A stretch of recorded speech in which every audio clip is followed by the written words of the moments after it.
Hey, you guys, what's going on? Man, is Spock leaving? Yeah, Spock is like scooting his way out of the video. Is it the camera? I don't want anything to do with you people anymore. Is it the camera or did the Spock move? I do not know because I have not touched the camera. I mean, Pookie does like molest Spock's feet. Yeah. So it's possible that she's been scooting him over. Is that better? Yeah. All right. Okay. Both you and Spock are going to go in the video next door, like on YouTube. There we go. I'm seeing myself move it off in the delay. Yeah, there you go. Yeah. I mean, you are off the screen, though. You probably should scoot over some. Oh, well, no, the other way. This way. Okay. Well, you get over there, too. See? Well, no, see, because then, all right, there we go. So it is Saturday. Yeah. Got all kinds of messages from people like, what happened to the Friday show? What, did you guys die or what? You know, I'm thinking. We told you guys on Wednesday. What was it? Maybe y'all missed it. Well, yeah, because I did a training day at my new job on Friday, and then afterward I went to my brother's house in Daytona because my sister is down from Atlanta, so went over there and had dinner with them, and then came back home late in the night. Yeah. So that's why. But I'm pretty sure I said that on Wednesday, right? Yeah, we did. They just weren't listening. It's dudes, you know what I mean? It's going in one ear and out the other. Yeah, what's up with that, Tom? I don't know. They were all gays, too, calling me pretty much. So, you know, it happens with gay men, too. They just don't listen to a woman. It's a dude thing. Well, yeah, that's what I mean. As soon as a woman starts talking, it's like all they hear is, like, Charlie Brown's teacher. And then, like, so I went down and I got some of these at the dollar store. Twisted tea. It's like an alcoholic iced tea. They're okay. I don't think they're cold enough. They haven't been in the refrigerator long enough. See, I like everything on ice, man. I don't like this, like, drinking shit right out of the can. Well, I wanted to know what the experience is supposed to be like. I don't give a shit what the experience is supposed to be like. I want the experience to be like I want it. See, we got canned shit, and then I got the real thing right here. And then we got to back up. This one here is vodka and iced tea with a little bit of lemonade in it. And we're going to see what that tastes like. Because this is only 5%. This is kind of beer-like. To me, it tastes like beer. Zach says, where did I see it? To prevent Tom from being into next door's video, I suggest investing in a wide-angle lens. Yeah, do we have those? I don't have one, no. Okay. Congrats on the job, Jenny. You liking it so far? Yeah, I mean, I've only been there for one day, and I was only doing, like, little practice stuff, but, you know, it seems fine. Like I said, it's a little bit of a drive, but, you know, that's all right. I got family that live in Daytona, and I grew up there, so it's a pretty familiar area. It's money. And yeah, that's kind of the best thing. Yeah, it's money. So we'll see how it goes. I'm not really sure because they still have to do the because the girl I'm replacing, her last day was yesterday.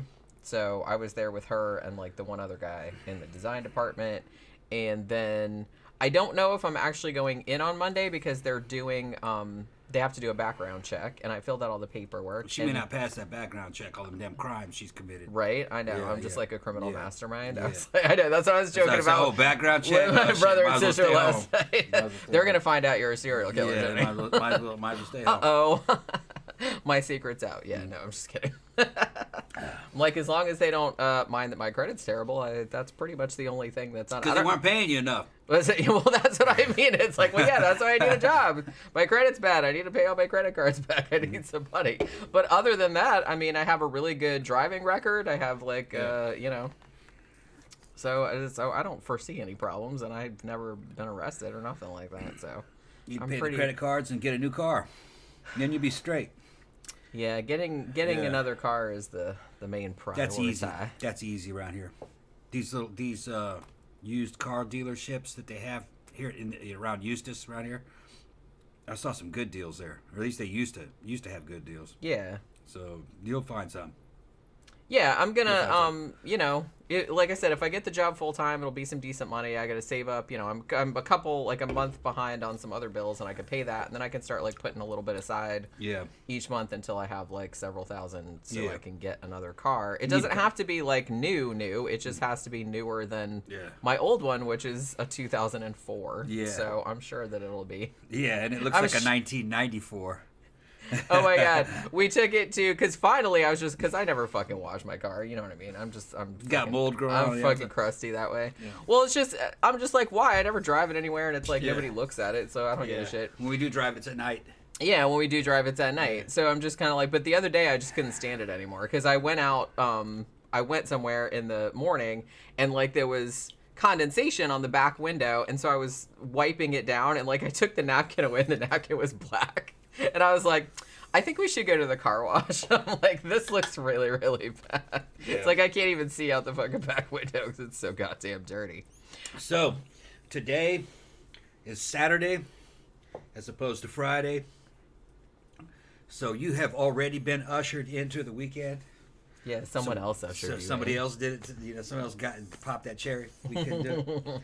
So now we're just going to confirm that the weekend is here and it is Saturday. Woot. So it's basically open lines Saturday. Anything you guys want to talk about, you can drop it in the chat.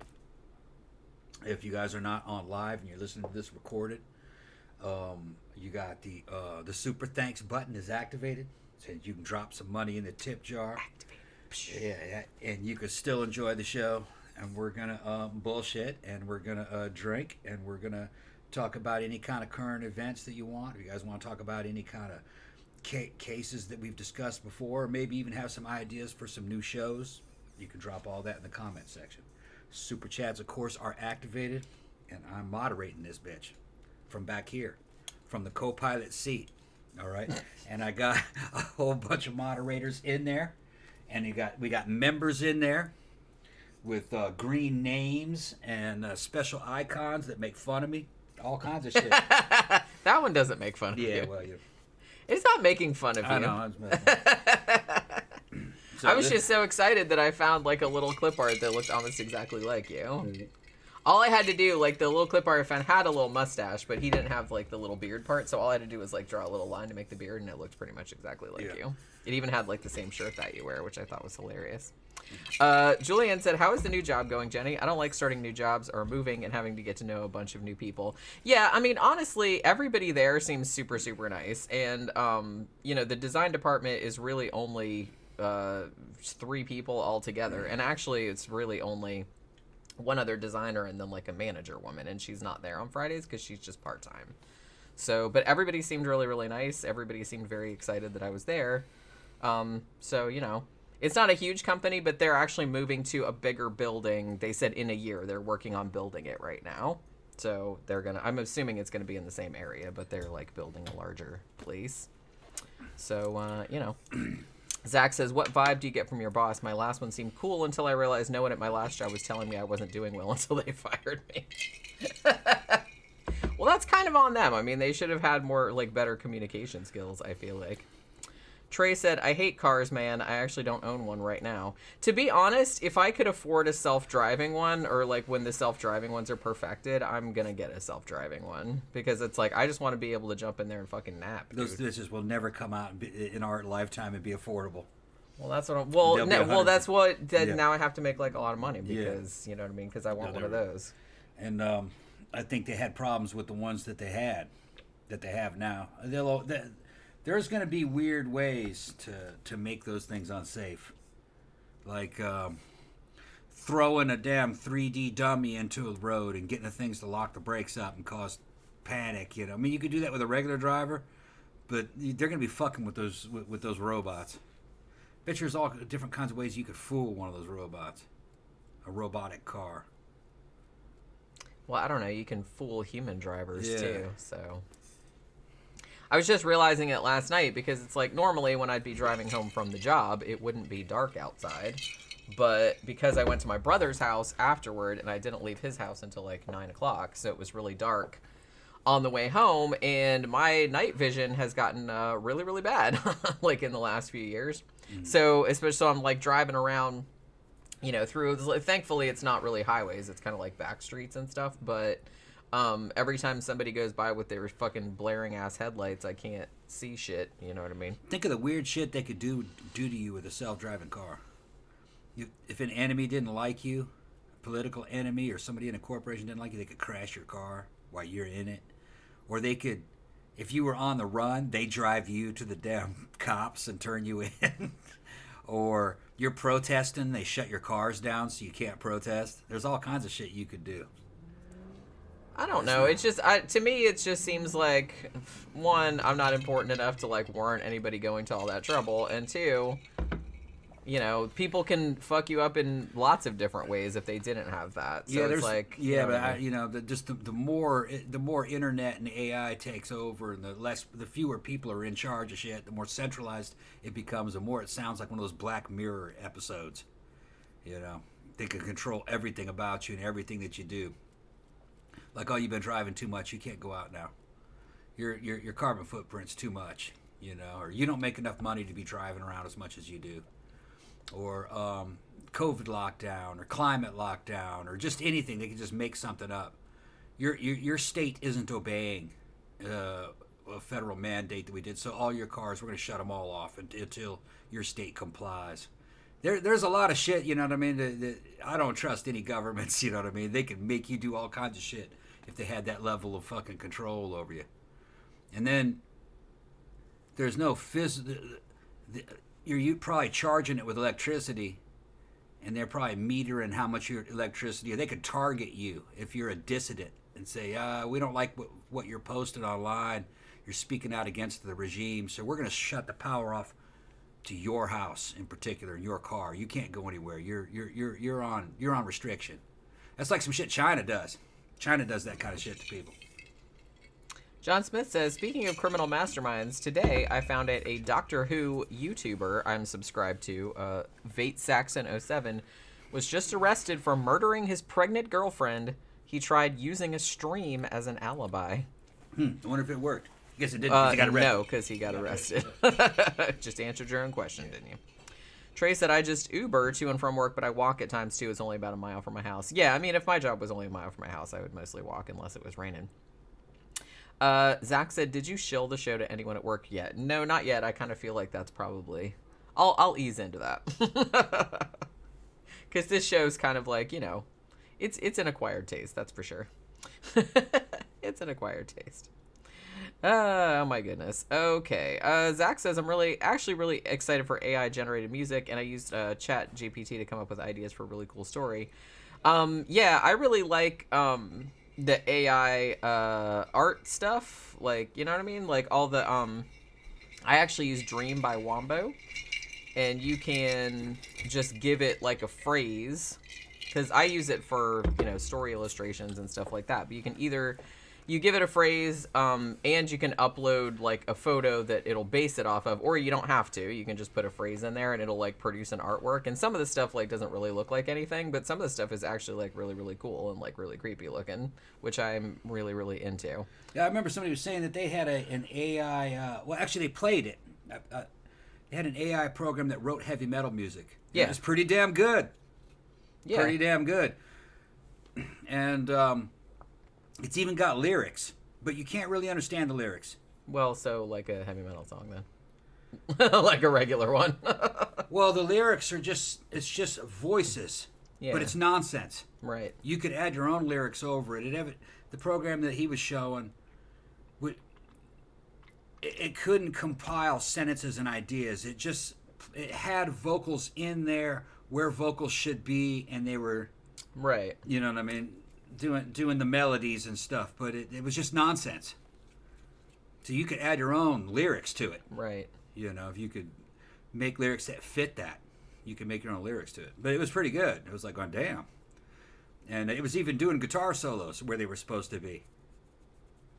Yeah, that's the thing. Like, I've been actually pretty impressed with the AI art generator that I'm using, and I'm just using the free version because I'm not paying for the shit, but I'm just saying that some of the shit, like I said, some of it is, you know, you can tell that it's like a mishmash of things. Yeah. But some of the stuff is actually like pretty cool looking. Yeah. You know what I mean? Like some of the because it has a bunch of different like art styles. You know what I mean?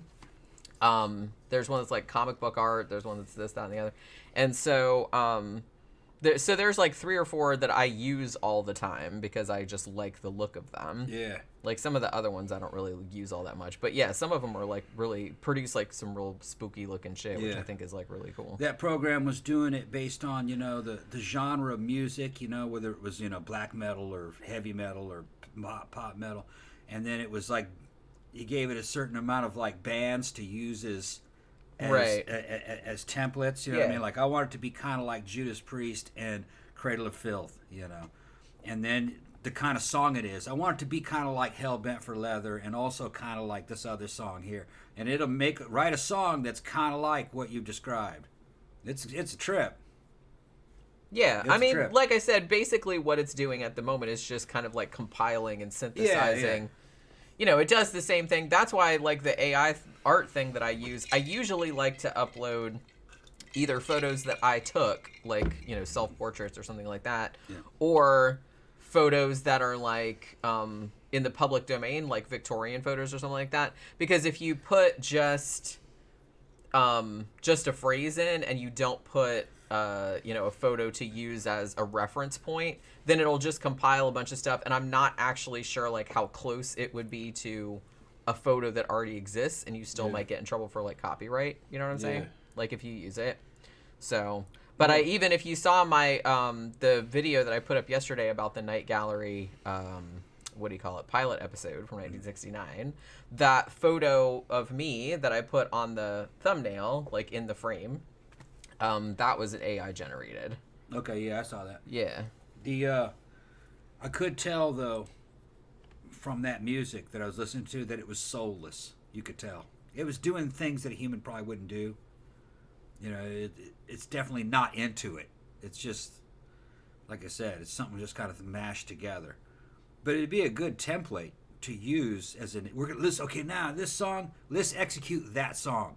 And, and that's what I'm saying. I don't necessarily think, and the same thing is with the AI art generator. It's like I'm not necessarily using that as like, oh, I'm going to use this art. I'm just using it for like ideas. Yeah. You know what I mean? And then like you can use, and I think a lot of artists are doing that too, where they're just kind of like, oh, it's like they have the AI art and they're like, oh, now I'm going to like physically paint something that kind of looks like that. Yeah. Right, because it's like giving you an idea. You know what I mean? Right. Or it could like give you an idea. Right. So I don't really see any like issue. Eventually, it might get good enough to where it could fool a human, though. I'm sure it probably will. I mean, like I said, now it's pretty good now, so I don't imagine. Imagine what happens when CG is so good that you can't tell a real human video of a real human and a fucking CG image of a human. You can still tell. But imagine it gets to the point where you can't tell. You could make fake news stories and fake criminal evidence. Well, they already make fake porn of people. You know that, right? Yeah, deep fakes. Yeah. But you can tell, though. You can tell it's fake. But then, they'd have fucking porn generators. Put all the fucking porn industry out of fucking business. Although I would think that people would go, nah, that's not real porn. You know what I mean? They're going to go to the one that involves real people. Probably. Because that's the thing. You got to think now we have like everything's digital music and everything like that. But then a whole bunch of people like went out and was like, we like vinyl. You know what I mean? So I think you're always going to have people that like the actual like organic experience. There was a pretty interesting movie back in the 90s called Bicentennial Man. It had Robin Williams. He played an android. Yeah, I kind of remember that. And he lived for 200 years. And over the 200 years of his development, he basically became like indistinguishable from a human. And what was weird is that they showed him when he was originally purchased, and he just looked kind of like something out of Metropolis, kind of. And he was pretty artificial. And then there were people that like were kind of protesting robots too, resisting it. And what was funny is that by the time he was around 200, robots were out of style. Nobody really made them anymore. They were like something from the past. And he was living like a normal human. you know. Yeah. But I don't remember in the movie. I hadn't seen it in a long time. Whether they made some kind of law against robots, but like anything can become passe, no matter how high tech it is, because they stopped making robots, if I remember correctly. Everything went backwards. You know what I mean? It was people were growing farms and in their backyards, and people really didn't care about technology. They just thought that was old, gimmicky shit, So anything's possible. Yeah. That's what I mean. It's not necessarily linear. No, nothing is. They just went, yeah. But I thought that was kind of a weird twist on that story, is that people became anti-technology. John Smith said, I remember a metal band from way back when called Hatebeak. The lead singer was a parrot, not a guy dressed as a parrot, an actual parrot. Did the parrot have like a little outfit, like a little leather jacket or something? Because that would be really cool. Yeah, Ben said lots of things are under serious threat from AI. Cinema, porn, music, writing, streaming, gaming, all can be done by AIs. Yeah, it'll be kind of interesting to see how things are going to go, like when, because the AI is getting real good now, so I don't know. We'll see what happens. We'll have to find some way to deal with it, but, Well, in the Dune universe, we would be in what's called the Butlerian Jihad, where AI, robots, and big tech and oligarchs that controlled big tech were taking over. And people were kind of atrophying. They were trying. Their skills were becoming atrophied. Their mental abilities and physical abilities were going backwards. And it says in the movie part of the intro, it says that men were being controlled by machines that were controlled by other men and other machines, which is kind of a weird way of putting it. I remember because everything was kind of real poetic, like they were talking out of an ancient Bible, and that their minds had become atrophied due to AI doing all the work for them, and they were slowly becoming enslaved by it, by just becoming idle. And then eventually it's caused some kind of revolt, and it's not in the Dune book that I read. I think it ended up becoming part of the extended universe, but it was just a period called the Butlerian Jihad. And that was during that time they made it illegal to make a machine in the image of the mind of man. In other words, no computers, no machine that could think. So they had to develop like mental abilities and psychic powers, and they were making things called golas, which was interesting. Some of the golas were just born in vats, but they were born dead, if I remember correctly, like brain dead. Some of the golas were just collected from dead bodies that were revived, and they were infused with a bunch of drugs and basically kind of brainwashed into being savants. And they were the human computers, and they could do anything. They were called mentats, and they could have all these fantastic mental abilities.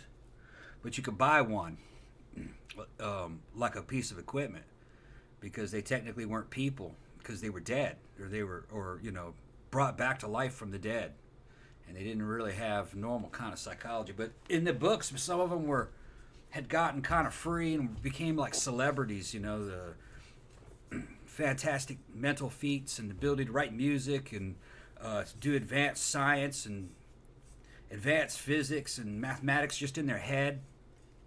They could outperform a computer. And they were using drugs too to do it. Different kinds of drugs, like juice of safu and shit. But it's just interesting what might be possible. Some of the stuff that Frank Hubert came up with, pretty out there, but some of it came true. He's talking tens of thousands of years in the future. Zach says, or how shooting on film for movies became the trendy thing after digital took over, even though they'd only been shooting on digital for like 3 years. Yeah, it seemed like when digital first came in, like everybody was like, ooh, we can shoot like so much cheaper and stuff like that. And you even had like David Lynch experimenting with it, like with Inland Empire. But then like then you got to a point where, like I said, just like kind of people went back to collecting vinyl again. A lot of filmmakers, particularly like horror filmmakers and stuff like that, went back to kind of more analog type stuff, like setting their movies in the past, like, you know, shooting on film and things like that. So I think you're always going to have this kind of constant push and pull. It's like, you know, a new technology comes out, everyone wants to fuck with it and everyone wants to play with it and see what its possibilities are. But then, like, after a while, you just kind of lose interest and go back to kind of the classic stuff. I think that's usually what happens. You know what I mean? I don't think digital is going anywhere, obviously, and I don't think AI is going anywhere. But I think there's always going to be, like, a significant percentage that, you know, want to do things the hard way, I guess. Zach says, oh my god, I just looked up Hatebeak and found another band called Caninus. The singers are a pair of female pit bulls somehow.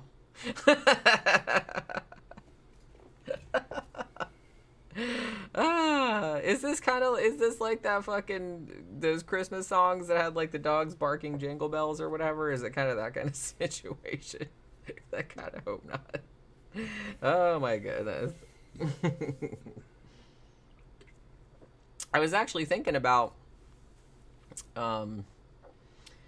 more kind of analog horror films earlier today, because earlier today I watched Skinamarink because it's on Shudder. This one keeps losing its connection. I gotta get my other one. They just put it on Shudder a couple days ago and I didn't realize. Like, I went, because I hadn't checked Shudder in like a few days, and I went and checked it and I was like, ooh, look at that, there's my Saturday sorted out. So I'll put up a review of it tomorrow. I really liked it, but it's going to be one of those movies that I feel like most people are probably not going to like it. Because it's real experimental. Let's put it like that. Real experimental. But I don't know. I really dug it. But it's one of those movies that you really kind of have to let yourself get on that wavelength. You know what I mean? And it's a very, very niche wavelength. But if you get on that wavelength, you'll be like, yeah, it's like super creepy. He didn't watch it. I watched it. Tom would have hated it, I'm sure. You know what I mean? I don't know. I didn't see it. I don't even know what you're talking about. Skinamarink. I didn't see it. I watched it earlier. Yeah, John Smith said, I hear mixed reviews about it. Those that love it. Those that don't hate it. Yeah, it's very, very divisive. I can see why it's very, very divisive. But like I said, if you're real into... Like I said, I'm gonna do a review of it. I'll put a review up tomorrow, but because it's almost done. But if you're real into like analog horror, like ARGs, if you're real into like super like inscrutable like experimental shit, like if you liked Inland Empire, or if you liked like Begotten, or if you like stuff like that, then you might dig it. Otherwise, I don't think you'll dig it at all. You'll just like think it's pointless and boring, I feel like. Or pretentious. I don't know about pretentious. I didn't think it was pretentious, but you know what I mean. Also, can we agree period movies shot on digital just look strange? It makes everything look phony somehow. Yeah. There's just something about it. It's like you can't quite put your finger on it, but it doesn't have the same depth. It doesn't have the same warmth. It's it's the same kind of thing as people said when CDs first came out, and they're like, oh, it doesn't sound the same as vinyl because, it doesn't have that wide range of tones that you can get like with vinyl. You know what I mean? It's a lot more narrow band. Oscar says Begotten is a trip. It is. But this one it's kind of similar to that in the sense that, I mean, Begotten is silent, and Skinamarink isn't. There is some dialogue in Skinamarink, although not very much. But it's essentially trying to convey the feeling of a childhood nightmare, like, on a screen. And I think it's actually very successful at doing that. But like I said, you really have to, like, get on that wavelength. Otherwise, you're not going to like it at all. John Smith said, horror animation that took 40 years to make is on Shudder. Mad God. Yeah, we did a review of that a little while back. Fuck Me Dead. Is it bleak but awesome? Yeah, it's really, really cool. I mean, I cannot believe just the detail and the work that went into that. It's fucking crazy. But yeah, it's really awesome. What's the name of the guy? Phil Tippett, right? Phil Tippett was the guy that made that? I don't know. We saw it, though. We saw it. Which one? Mad God. Which one was that? The stop motion animation. Oh, that one. Yeah. Yeah. It looked good, but there wasn't any story to it, really. I mean, there was, but it was very symbolic. Yeah.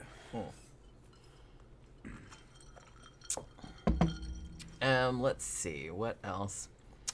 Lion X Warrior said, "Why is Jenny looking so childlike and solemn? Cheer up, young lass." What? I'm all right. I was just, thinking about stuff. Plus, man, I wish I could afford a fucking massage. You know what I mean? She would never ask me for one. Well, yeah, because it hurts when you do it. Yeah. She never asked me for that shit. Now, they're talking about Golas and Mentats and shit. I played a lot of the games and I've read some of the books, and then and I'd seen other things being referred to. It's unclear, a lot of the technologies that they're talking about. They just leave it open to your interpretation. Like, it's my understanding a Gola could be a clone, but a Gola could also be a dead person brought back to life, and that you could take that Gola and turn that Gola into a Mentat. There was a bunch of different technologies that they could apply to different things and apply to different kinds of people. That was my understanding of it based on... I haven't read the books in a long time. And they had also mentioned things that just didn't exist in this world, like they had this thing called an ego likeness, which was like a picture. But based on the description, it was slightly 3D and it moved a little bit. But when you were in its presence, you had the sensation of being in that person's presence because it captured some of their ego or soul. So when you looked at the picture or stood next to it looking at it, you felt the person's presence with you. That's a weird technology. Nothing like that exists. They somehow captured a person's quantum essence in some way. Called it an ego likeness. And they don't spend any time explaining it to you. They just said that dude was looking at an ego likeness and, he got the experience and then he, moved on to something else. They have a lot of stuff like that. They were good books. Good ideas. Ben said Golas were clones from harvested bodies. Clones from okay, so it's not the actual body brought back to life. It's a clone of the dead body that they brought back. Okay. Then he said the Tleilaxu had converted their women into breeding tanks. Yeah, the Tleilaxu didn't have women. They got rid of sexism by getting rid of women. They were all male. That's one way to do it. Yeah. Well, it was more an equal and more balanced society. One without lust or sexual desire. What about gay men, though? I think they were. Or I don't know. It's hard to tell because I think based on what I remember of the Tleilaxu, I think they were based on like Buddhist philosophy, where they weren't supposed to like eschew any kind of fucking desire or lust. So they just artificially inseminated these kind of humanoid torsos that were in breeding tanks. And they came out. It didn't have a head though. I don't think it wasn't a conscious person. It was just I think a headless, limbless torso floating in a damn tank of vat of fluid. It was basically a womb. That's all it was. There were no women. So it was like a whole society based like on a Buddhist monastery, I guess. But they were genetically engineering shit, doing things they weren't supposed to be doing. Sounds great. I think they were the ones that invented things called sligs, which was a slug and a pig. And it didn't have any bones, it just was all pure pork. And they were selling it to people that they didn't like to make them spiritually impure.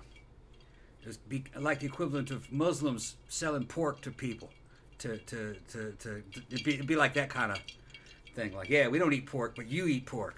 Here, eat these.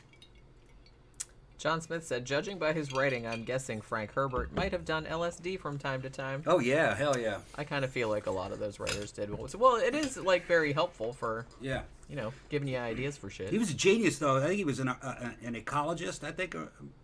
He was fucking real smart. He knew how systems would work together.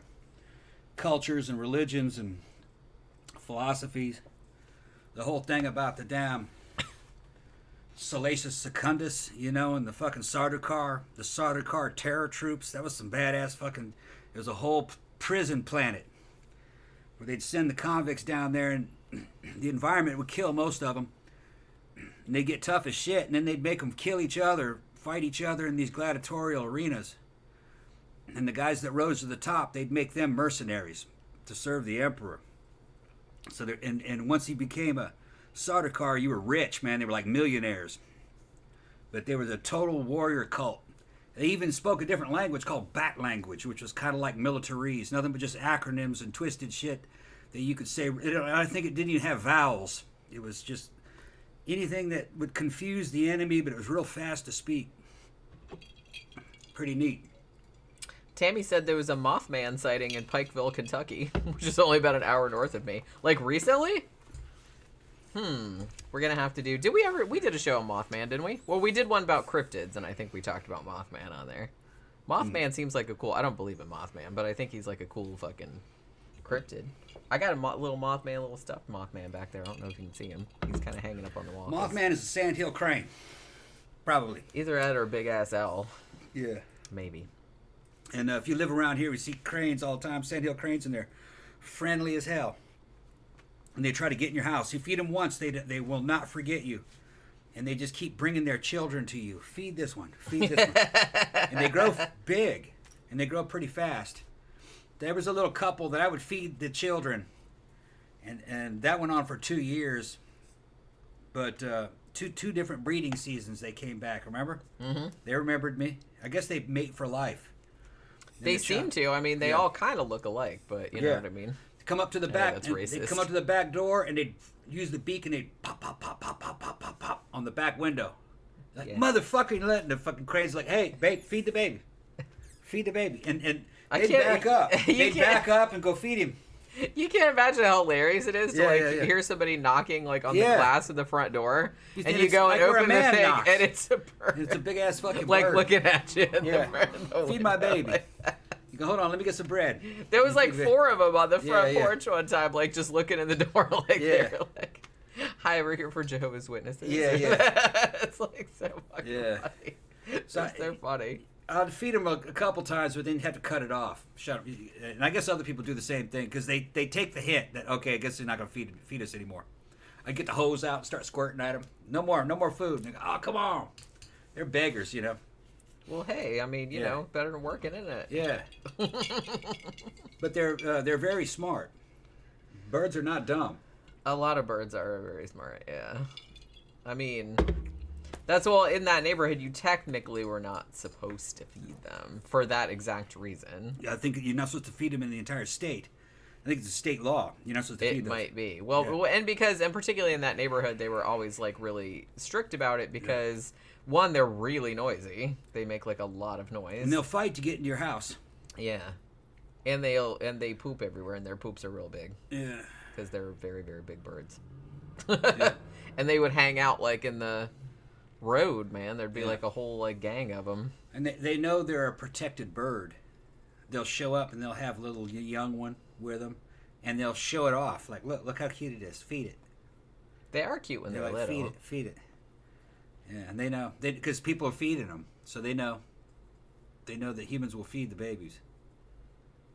I wonder if you're really supposed to, because I know a lot of people give them like bread. I think we gave them like granola and stuff, but it's like I kind of feel like that's probably not the ideal food for them. I wonder what if you were gonna feed them, just hypothetically, like I wonder what the best thing to feed them would be. Fish, I guess. Maybe and bugs. Yeah, they're getting little things out of the dirt, like crickets and whatnot. Yeah. I imagine that would probably. I think they're little grubs, little worms. Yeah, stuff. That's what they're eating. Because it's probably not good to give them bread and. They'll eat it though. Well, yeah, they'll eat it, but I'm just, there's a lot of animals will eat things that aren't good for them. It's like dogs will eat chocolate, but that's like, they're really not supposed to. John Smith said, my favorite bird fact, a woodpecker's tongue wraps around its brain, protecting it when it hammers on a tree. Damn, that's weird. Nature's weird, y'all. We had a, I think he's gone now, but for a while we had a woodpecker out here at this house, like, whacking on the side of the house because it was really loud. It must have been like right outside of this window, like in my office, because it was like super noisy. Yeah, Tammy said the Mothman sighting was only a couple days ago. Yeah. Well, holy shit, I'm gonna have to look that up then. Because I didn't think there'd been any Mothman sightings for a while. You know. Ugh. Ben says, Jodorowsky's Dune is a must-see documentary. I know, I keep meaning to watch that. I keep meaning to watch that. I want the poster from that. You can buy the poster. Yeah. Of that movie. From that documentary. It looks great. It's just sad that they never made it, but you know. Because that would have probably been pretty epic, I'd imagine. Pretty epic. They're saying Mothman is in Fallout 76.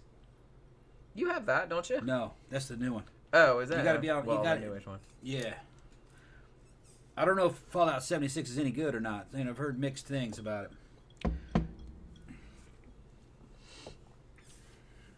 They're in there. He's saying that the Thylaxu were fucking little dwarves that used face dancers. I remember the face dancers. Face dancers was a guy who was kind of like a doppelganger. They had muscles all over their skin, and they could pull their faces and their bodies in all these different shapes and impersonate other people. I think they were kind of like in that universe. They were banned. Certain places had them banned because they were commonly used in some kind of war that had happened a couple centuries before. They were using assassins. So like face dancers in some areas were just killed on sight, even though it's a person, but it's a genetically engineered person that could just be a doppelganger. Well, yeah, I mean, you could see how that might be an issue. Yeah. If they saw a person, they could practice real quick and then just look just like that person.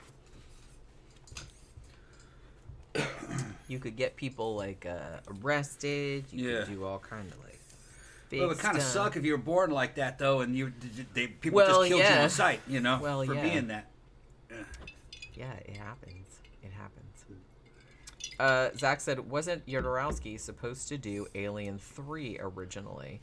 I think I remember hearing that, but I don't even remember. What happened in Alien 3? Which one was that? When they went to the prison.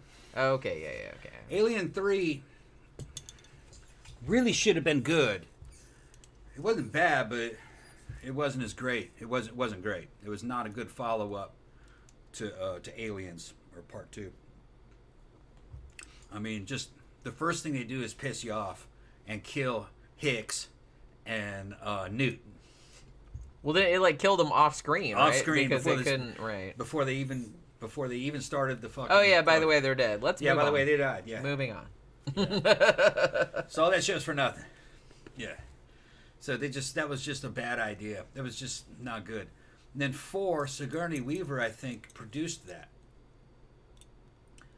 I remember it not being real bad. It had some good ideas in it. But I also remember it feeling kind of cheap. I haven't seen it in a while. I have it. I remember it feeling kind of cheap and not really... Although I remembered thinking that it was better than 3. Even though 3 in some ways was better, it was in terms of quality. 3 was a lot like 1 in some ways, but the timing was wrong on it, and just the way it was handled it shouldn't have gone down like that. It's kind of the beginning of the end of the Alien franchise. The Alien franchise was better in the fucking AVP.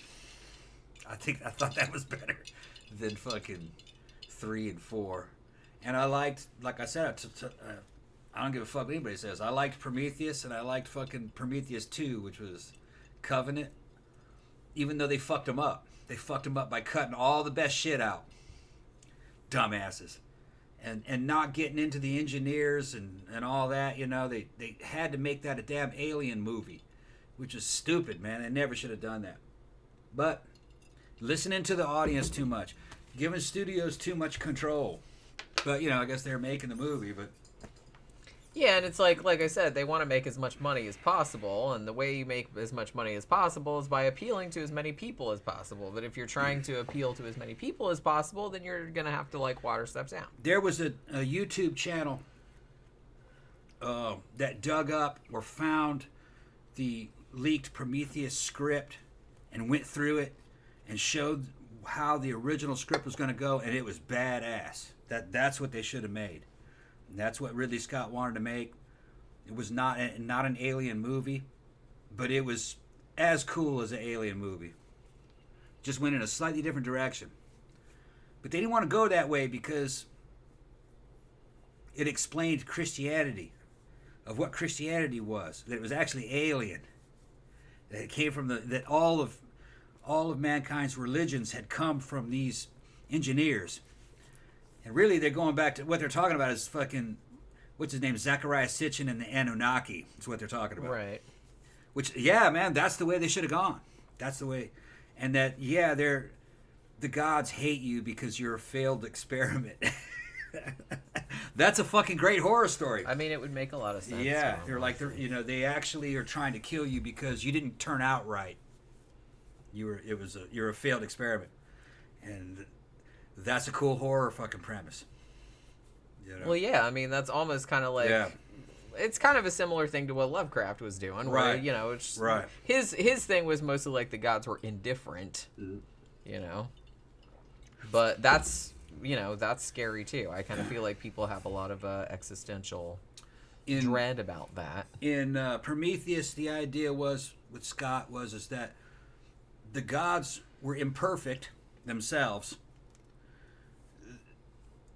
and they created you as their salvation, but you were also a fuck up, and they're going to get rid of you because you have a sin, basically, errors in your DNA. You're not good enough. Back to the drawing board. Right. We fucked that one up. Yeah, original sin is what they're talking about. But it's all fucking... Yeah, man. They turn mankind's religions into horror stories. Hell yeah, man. Do it. Which, yeah, I mean, they should have. And the thing about it is that they've made, like, stupid History Channel documentaries about the Anunnaki and all that kind of stuff. So it's like, I don't really see why anybody would people get love offended. it. People love that shit. It's just that I guess when you think of the Anunnaki and Nibiru and all that, some of these people kind of had kind of an elevated opinion, of it. Like, they're like the good guys. But in Prometheus, the angels are demons also. They're about the same. They're the same thing, and they don't really like you. You didn't turn out good enough. You're inferior to them. Which explains, the shit like the Titans and the Greek gods on Mount Olympus, why they're fucking 12 feet tall or 20 feet tall. That's how big the engineers were, or the Anunnaki. That's what we're gonna call them. They're big giants, giants roaming the earth and all that. But see, I just feel like, all of mankind's religions that they've ever invented, like, they stem from pretty much that same idea. Yeah. Like, the gods are just like an elevated version of humans, but it's like we're always like failing to live up to their ideal. Exactly. You know what I mean? Yeah. So I kind of feel like, a lot of people I think resonate with that because, it's a very common idea throughout cultures. And they live on Mount Olympus, or they live in the heavens, and they descend from the heavens to fucking do things for you and create miracles. Well, the heavens is space. They're coming from outer space and coming down to talk to you and trying to teach you wisdom and trying to civilize you, teach you how to be good. And that's what they showed. Well, they tried. But then they decided they were going to wipe us out. That's a great premise. I mean, they kind of did that, but it's just kind of like, Well, you see, remember the android was his name, David? Yeah. They confused the audience because they didn't let the audience know that David and Vickers, who was the woman, what was her name? Charlize Theron. Yeah. That she wasn't human. That she was a replicant, and that David was an android, and they were in charge of the mission, not the human crew. The human crew were the test subjects. They were going to try to figure out the secrets of immortality on them. And David and Vickers were going to handle the whole mission. And they didn't let people know that, so they didn't understand why the crew was so stupid and why they you have a biologist who is just dumb as shit and a geologist that wants nothing to do with aliens. Well, it's because they weren't the crew. They were the test subjects, really. It was a clandestine mission. You know, so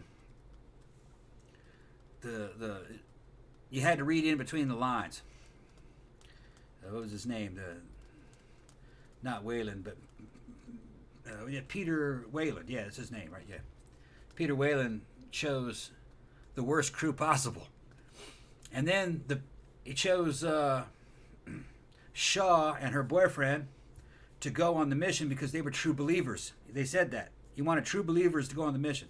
That's because they were going to disappear them, because he was going to hide the fact that the mission ever happened, and he was going to kill off anybody who believed it, that in this concept that of the Anunnaki. So he could cover up him stealing the secret of life, that's what Prometheus is. He stole fire from the gods. It's just stealing the secret to life is what that whole mission was about. But then the android, David, figured out that the Anunnaki were fucked up, that they weren't what they were supposed to be, and he hijacked the technology. And then the second one, he was hijacking it and learned how to make the damn xenomorphs, which I don't think that's not originally the way the story was supposed to go. I don't think that was a good idea to do it that way, but Lion X Warrior said, "Isn't the entire human race a failed experiment? God is a deeply flawed designer."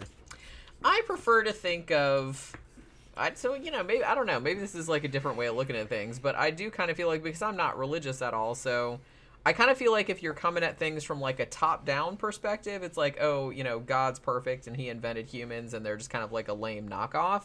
Then humans are always going to seem like they're never living up to their potential or whatever.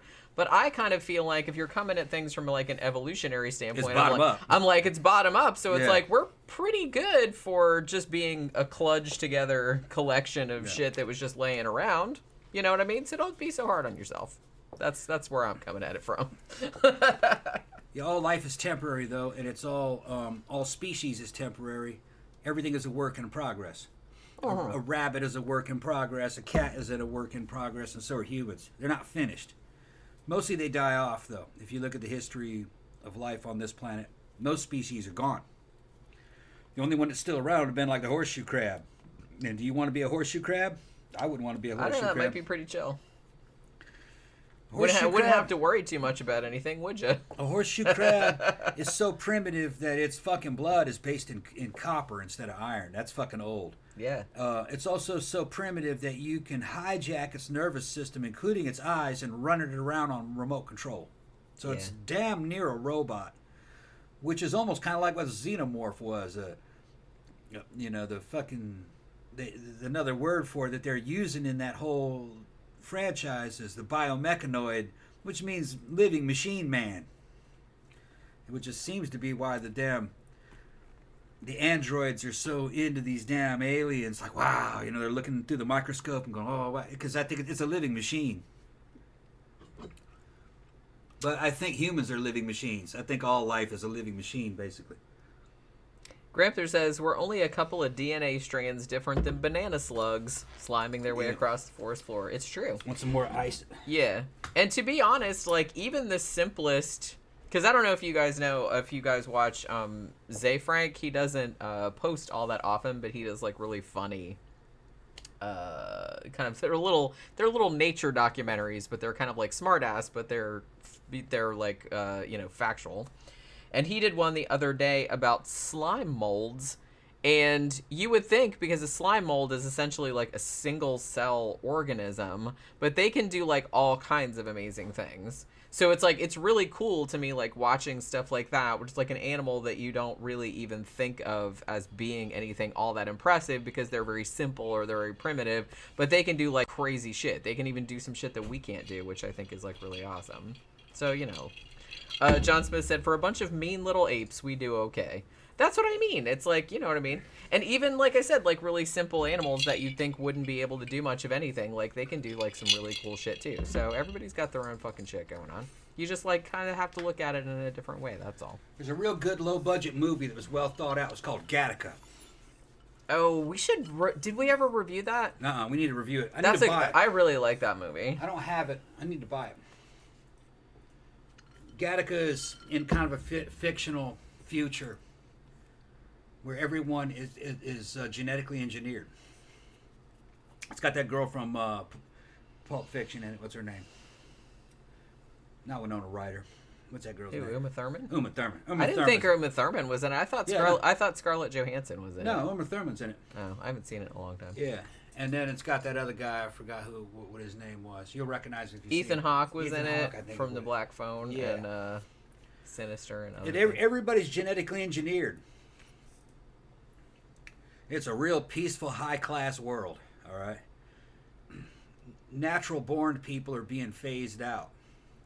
They can't really get jobs. Well, they're like an underclass. They're an underclass, and they're just being aged out. The only job you're going to get is to be like a janitor. All right. And the difference between a normal born person and a genetically engineered person is kind of the difference between a human and a chimpanzee. So the genetically engineered people kind of treat normal people as handicapped, basically. They treat them as handicapped. They're not mean to them. It's just that they don't give them anything to do.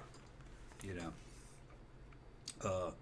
They'll have a little supervisor who he's normal. You know, I think Ernest Borgnine was the supervisor. Wasn't it Ernest Borgnine? I haven't seen it all. He's running all the janitors. All right, guys, get the buckets together. We're gonna mop. And then the rest of all the genetically engineered people are all young and perfect and real intelligent, and they just live a fucking much better life. You know what I mean? They can just walk in, and just by the virtue of their DNA, they can just give them a little bit of a blood sample, and they can look at their blood and go, oh yeah, you can have this job. Because they know how intelligent they are and how dependable and how good their health is. They know their lifespan. They know everything about them just on their blood. It's very interesting. Well, it's about a natural-born guy whose parents didn't have him genetically engineered because they were religious. So he was just a normal guy, but he had bad vision. He had to wear glasses. And there's just no way to hide the fact that you're natural born if you need glasses. So he's a janitor at a fucking space program. He wants to be an astronaut, but he'll never be an astronaut. So, and there's like a good-looking genetic engineered woman that he meets her later, but that's Uma Thurman. So what he does is he tries to go into the criminal underworld to find a way to fake being genetically engineered so he can become an astronaut. And there's a way to do it. He found a genetically engineered guy who was in a wheelchair and sold him his identity. Yeah, it was played by Jude Law. Actually. Jude Law. The idea was like, I'll give you my supply of my blood and give you, we'll take that every day. You go out and work, and you pay me half of everything you make, and you take care of me and fucking do shit with me, and and I'll give you the blood that you need. So he makes a whole new identity, and just with that, he had that guy's blood hidden inside of a fake fingertip, and he just touched that pad, and they got his blood out, and they go, oh, okay, yeah, you can be an astronaut, and they just let him in, and he became an astronaut. And they wear suits and shit, and it's not space suits, but just wearing a three-piece suit to be an astronaut. And the girls in there liked him, and they were trying to steal his hair and like his skin cells that were falling off of his body. Every day he had to vacuum up his work area because girls would steal your shit and have your DNA tested to try to see how good your DNA was. They wouldn't date you unless you had fucking perfect DNA. It's a trip. It's a good movie. Yeah, I really like that movie. Yeah, I've seen it several times. I feel like I put it in the poll like a few times like a long time ago, but it never won, and I was just kind of like, I thought we'd reviewed it, but I guess we didn't. Yeah. We should probably get around to it one of these days. Everything was quiet and everything was classy in that world. There was no crime. They smoked because they couldn't get cancer. They also drank and drove. It didn't matter. It didn't, because they could drive. They could drive when they were drunk. and everybody was like on the honor system. They didn't have cops watching genetically engineered people. They let them do whatever. The cops were just watching people that weren't genetically engineered. It's a good movie. Slasher Fred said, since you guys are talking about Alien, one of these days you should watch and review the 1950s movie It, The Terror from Beyond Space. Because, yeah, Alien does take a lot of ideas from that, matter of fact. You're talking about It, right? We saw It. Yeah. We saw it. We haven't seen it recently. No, The Terror from Beyond thing. Space. Yeah, I was thinking of the Yeah, thing. yeah. We saw The Thing from Another World. Yeah. I didn't see It, I don't think. I saw it, but it was a very long time ago. Because remember how we went off on a thing doing 50s? Yeah. That's the thing. It's like, I was thinking about this earlier. I'm not sure what we're going to do about the movie reviews because I'm not going to have as much time to watch the movies or research the movies. Yeah. So I'm not real sure. I mean, we could probably do one tomorrow, and I'm still want to do the Haunting show on Monday, but I'm not sure if we're going to do like a movie review on Tuesday. I'm not real sure because I didn't put up a poll. I put up a poll for the topic, but I didn't put one up for the movies.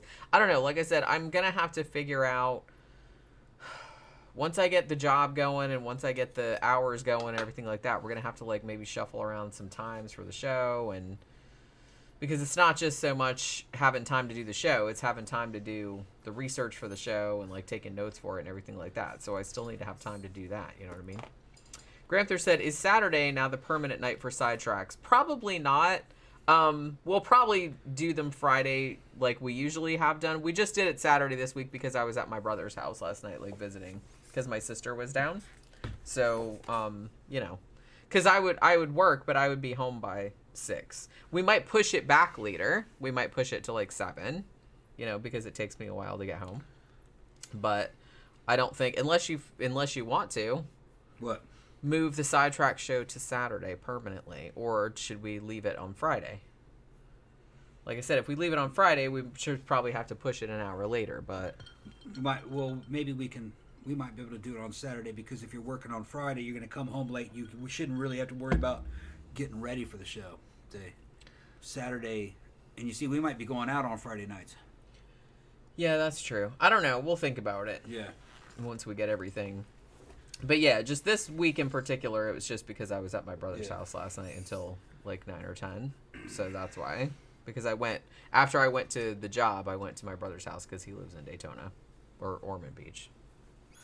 So I went to see him. I don't think Alien was mostly based on another movie, an Italian flick called, Space Vampires? Well, we did that one, I think. Yeah, with the Mario Bava one, Planet of the Vampires. Planet of the Vampires. Yeah. That's really. But The Terror from Beyond Space was also. Was it? Yeah. Okay. Like that's Planet of the Vampires, one of the best old science fiction flicks when it comes to how it looked and how it was shot. Yeah, it was like super cool. Yeah, it was. Well, like I said, Mario Bava, he was a great visual stylist. Yeah, it was like on par with Forbidden Planet. Well, Forbidden Planet was a little bit better, but yeah, similar to Forbidden Planet.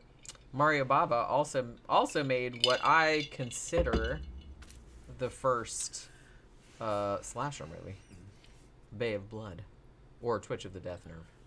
I mean, it's kind of the first. I know a lot of people say Black Christmas too, which, okay, I can give you that, but I think that Bay of Blood was the first movie that had was recognizably a slasher movie. Like if you showed it to somebody nowadays that was real into like 80s slashers, they'd be like, oh, okay, yeah, absolutely. Because like I said, even Friday the 13th Part 2 like stole a couple of gags like directly from that. So, but I feel like a lot of people don't know that that's. Not saying there weren't kind of slasher adjacent movies prior to that, but I think that was the first one that people would actually recognize as a slasher movie. And that came out in when? 1969, 70, 71, something like that. It was a few years before Black Christmas anyway, because Black Christmas was 1974. Pretty sure it was maybe 1971. John Smith said Alien was originally going to be a Corman movie called Star Beast. Then Star Wars was a hit and any sci-fi movie had its budget pumped. Yeah, I mean, Star Wars changed the entire fucking game. Yeah, if you didn't see that in the theater when it came out as a kid like I did, you don't understand the impact that made in all movies. Yeah. That movie there was an independent flick that blew Hollywood out of the water. It was basically an independent flick. It was British with an American cast, or mostly American leads. and an American director. But brilliant fucking special effects work and acting from the British that propped that shit up with a real good score and a tight edit, and there was just nothing like that. When it came out, it just changed the whole fucking universe of movies. The American studio system was just shaken to the core. And that's what led to the rise of fucking Spielberg and Lucas. Hello, Lucas, man, come on. In general, Lucas was more of an idea man than a director, man. Spielberg was a better director, if you ask me. Well, yeah, I don't think you'd get too much argument on that score. Yeah. Well, that's the thing. I kind of feel like prior to Star Wars coming out, I don't think... I mean, sci-fi...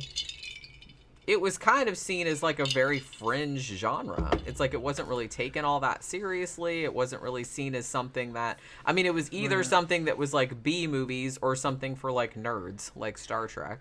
Yeah. To an extent. I remember, man, in the 77, there was only one other science fiction movie that was a movie that was high quality, and that was 2001: A Space Odyssey. Yeah. And nobody understood it. Nobody understood that. Because I would argue... It was way ahead of its time. Yes, that's a science fiction movie, but it's very, like, philosophical. Yeah. So I think people maybe saw it more as, like, an art film or, like, an important They didn't know film. what to make of it. Right. They didn't... Transhumanism or fucking AI and AI aliens or superior non-biological entities doing things that are creating life in the universe through a technological mechanism that is so advanced it just seems like a fucking monolithic fucking square or rectangle. You know what I mean? The ultimate expression of technology. This is something that people in the 60s or early 70s, I guess, when that came out. What was that, 73, 74? What, 2001? Yeah. 1969. 69? Okay. Pretty sure it was 1969. Okay, so it was already 7 years old when Star Wars came out. 2001 is actually a better science fiction movie than Star Wars. But Star Wars is fucking super accessible, all right? And it made a shit ton of money. And anybody could understand Star Wars. Well, I would argue that Star Wars is more an adventure film set in a science fiction framework. Yeah. Whereas 2001: A Space Odyssey is more like a pure science fiction film. Yeah. Like from a philosophical standpoint. Now, I had been... My babysitter, Kimmy, had been taking me to see the matinees a lot in this period. And I had been seeing those British Sinbad flicks. All right. Like Sinbad and the Eye of the Tiger. All right. And Star Wars felt a lot like that. And also I saw, Voyage to the fucking center of at Earth's core. That was another one I saw. Is that the one with Doug McClure? Yeah, At Earth's Core. I saw it with the fucking melted face samurai. I'd just seen that. And so when Star Wars came out, me at 7 or 8, I was 8 when it came out, it was already familiar territory. It seemed like real familiar, but I didn't put 2 and 2 together that it was the same guys working on it. But you look at it now and you can see, you go back and watch At Earth's Core and watch the Sinbad flicks. There's a lot of Star Wars in that. Just the quality of the sets and the kind of actors that are in it and the edits and, well, not really so much the edits, but just the tone of the movie. It was prototype Star Wars stuff. Adventure movies is what they were. Yeah. Which I would call Star Wars probably like more an adventure movie. Yeah.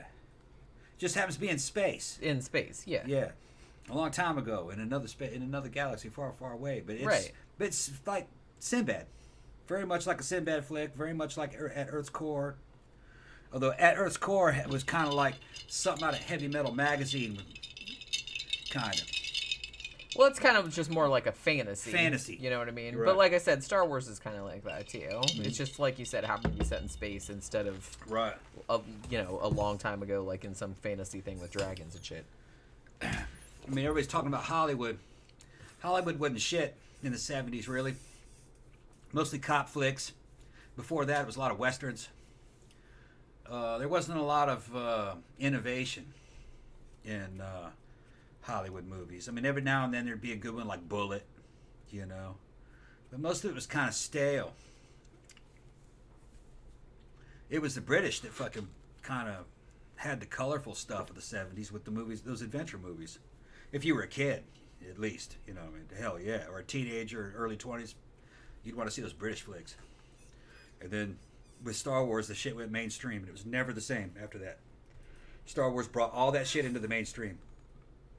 And then for years, it was nothing but Star Wars ripoffs, like Star Crash and Italian Star Wars ripoffs. Battle Beyond the Stars, that's another one, Star Wars ripoff. Mad Max ripoffs. There was just all kinds of shit. There was a lot of ripping off. Well, like I said, if your whole thing is to like make money, then it's like, oh, well, this made all the money, so let's make something kind of like that. I mean, it seems like a pretty obvious thing to do. I mean, it doesn't usually work, but no, usually none of the Star Wars ripoffs were any good. I hated. No, although I'm sure that a lot of them made money though, because they probably didn't cost all that much to make. You know, Roger Corman, famously his movies, most of which are not great, but because he spent so little on them, like all of them made a profit. So even if they were kind of shitty. When the Star Wars ripoffs came out, we would see them on cable, and we'd watch them, but we would also goof on them, and they were obvious Star Wars ripoffs.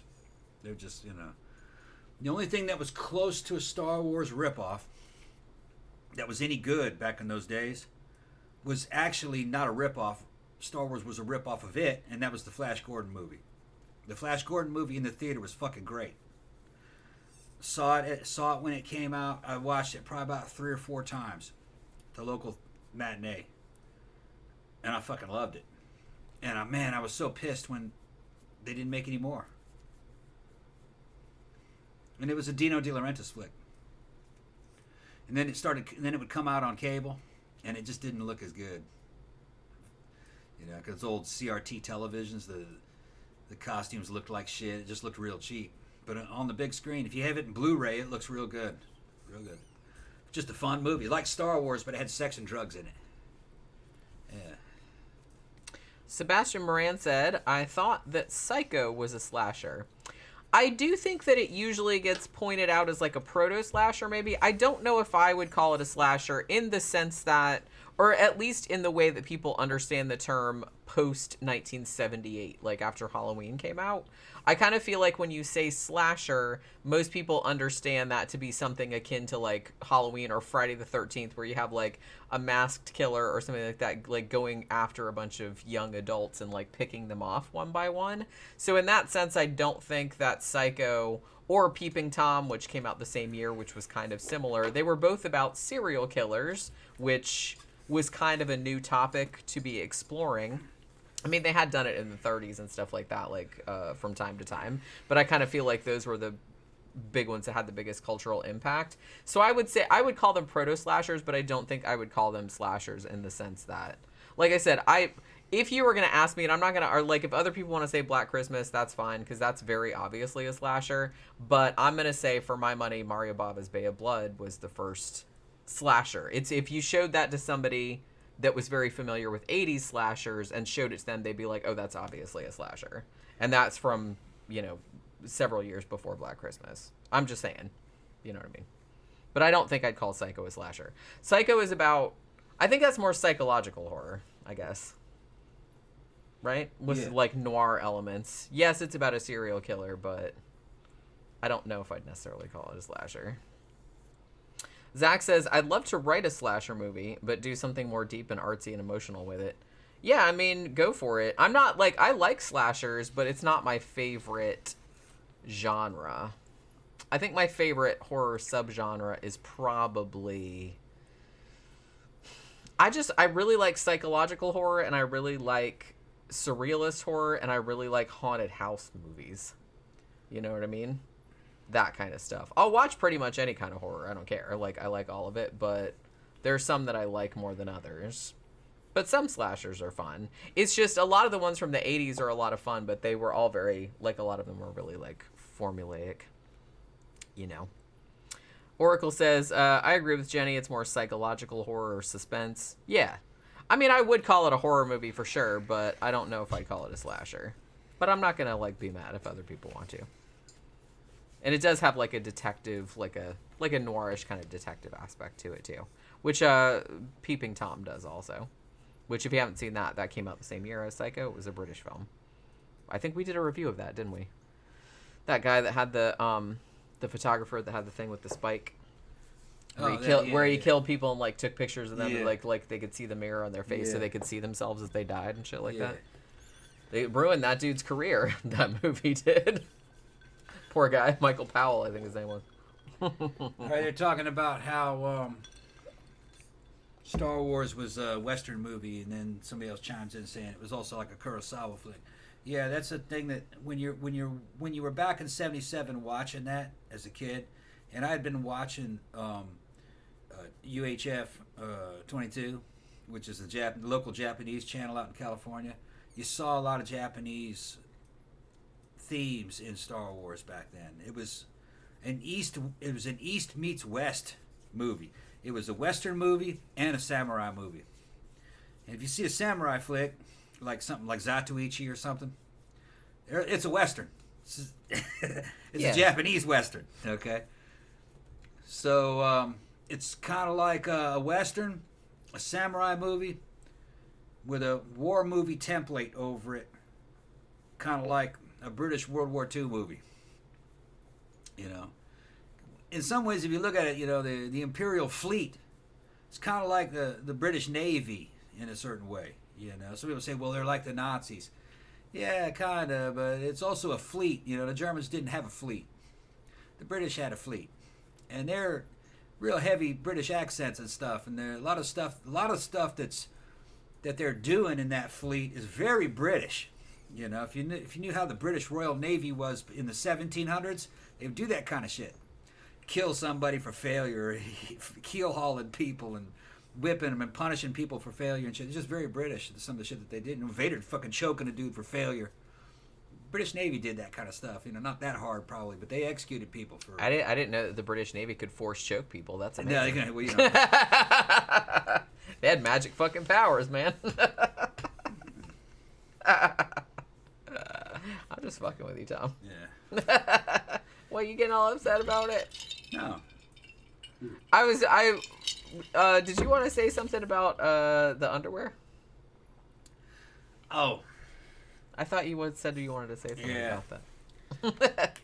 Oh, before we do that, I wanted to thank our patron, Elliot, for doubling his patronage.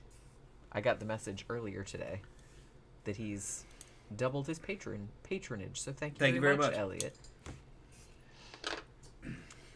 So you gonna talk about the underwear? Or Nah, I'm not gonna talk about it. Oh, I thought you said you wanted to. Okay. I'll talk about it later when I'm ready. Yeah, I can't be prodded into humor, I guess. No, I just thought about it. It occurred to me because you said something about it earlier. I said I'll talk about that shit on the show. Yeah, and I was like, so I didn't know if he needed to be reminded or something. Yeah. I don't know. Nah. Yeah, right. You seem like you're in kind of a bad mood. No, I'm alright. All right. Kinda. Might have to fucking refill this drink. Sebastian Moran said the Magnificent Seven is based on the Seven Samurai, yeah. And also said the Germans did indeed have a surface fleet. Yeah, but it was kind of small. They had the Bismarck. It was called a Bismarck? No, yeah. I don't know. All I know is the movie that was called sank it with a damn biplane with a fucking lucky hit from a torpedo. But they were not a maritime power. No, they did have a real good fucking submarine fleet. It sent a lot of fucking U.S. supplies to the bottom. They also had some surface raiders that were pretty good, which was it was a cargo boat with fake cargo containers on the top that would open up and there were guns in there, and they would steal cargo and then sink the ship. They were called surface raiders. They did that. They're basically like a fucking German pirate. But they were never talking. You're not talking about a kind of a naval power, say like, the British Imperial Fleet. Especially in its fucking heyday. The 1800s. Oh no, hell no. Those guys had a fucking fantastic fleet.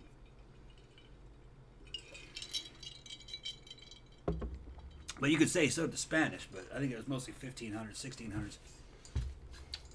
Ben says Darth Vader's armor is a direct copy of samurai armor.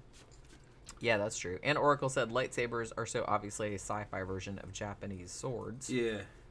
Well, and we've talked about this before, but even kind of more current Star Wars media, like The Mandalorian, is based on Lone Wolf and Cub. Yeah. Yeah, but that's a good movie. I got them all. Jenny gave them all to me. They came in a damn Criterion collection.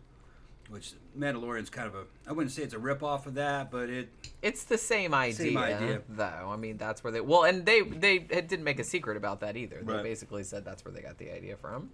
Like, where you had the kind of this badass dude, like, with a little baby, like, in a little cart. I hadn't seen it. Didn't they have, like, another season that we hadn't seen? Or no? I think a new one's coming. I've kind of given up on anything good coming out of them. Well, that's the spirit. Yeah, most of their shit sucks. That, what do you call it? Boba Fett sucked. The Obi-Wan thing evidently sucked. Well, I haven't seen it, so how would I know? That might just be people crying about it for some reason. Like, people cry about things. Well, I might have liked it. Well, the same ones that there are certain people that I trust about that, and they'll point out the good shit, and when I'll see the good shit, and I go, yeah, that's really good. But then, like, they'll point out bad stuff too, and I'm not gonna pay to see the bad stuff. Well, yeah, I mean, I wouldn't necessarily pay, but I mean, to be honest, I don't usually trust anybody else's opinion on seeing something except me, because I'm my own idiosyncratic person, and it's like, just because somebody else that I usually trust their opinion on movies, just because they liked something or didn't like it, that doesn't necessarily mean I'm gonna like it or dislike it. You know what I mean? Because I got my own weird shit going on. Yeah. Well, you liked Last Jedi, didn't you? You liked that one. It was all right. Yeah, I hated that. I mean, I didn't love it. I didn't hate it. I was just kind of like, that was okay. Yeah, anybody who would even just say that was okay is like, I don't trust your opinion of Star Wars, at least. That shit fucking sucked. It was terrible. But the thing is like, remember how Rogue One? I liked Rogue. What was called Rogue? What was that one called? Yeah, Rogue One. Yeah, Rogue One. I thought was great. Yeah, I liked that a lot. I actually liked the very first of the reboot. What was it called? Force Awakens. I liked it. I thought that I thought that they could do something with that. But then the second one came out. I was like, oh no, they're making this up. And then the third one, we saw the third one, and I saw what they did. They tried to save it. But it got so convoluted. I was like, it's obvious they're making this shit up as they're going along, and they're trying to save the story. So it just doesn't. It was just bad fan fiction, really. The third movie. And but like I said, I didn't get all that bothered about it because I was like, there was like some dumb shit in there, but it's just like there was some good shit in there too, and I was just kind of like, I'm a writer, so I can be like, I can see where you try to do this and that and the other thing, and maybe sometimes it kind of worked and sometimes it didn't. I was like, well, it was a good effort all around. It's like, I was entertained, so I wasn't worried about it. It made those prequels look like masterpieces. I wasn't worried about it. The prequels, I thought the prequels were okay when they came out. Now, see, I didn't like the prequels. I thought they were okay. Except for the third one. The first two I didn't like. The first two I didn't like, just not because they were stupid. I just thought they were, like, really boring and tonally, like, very...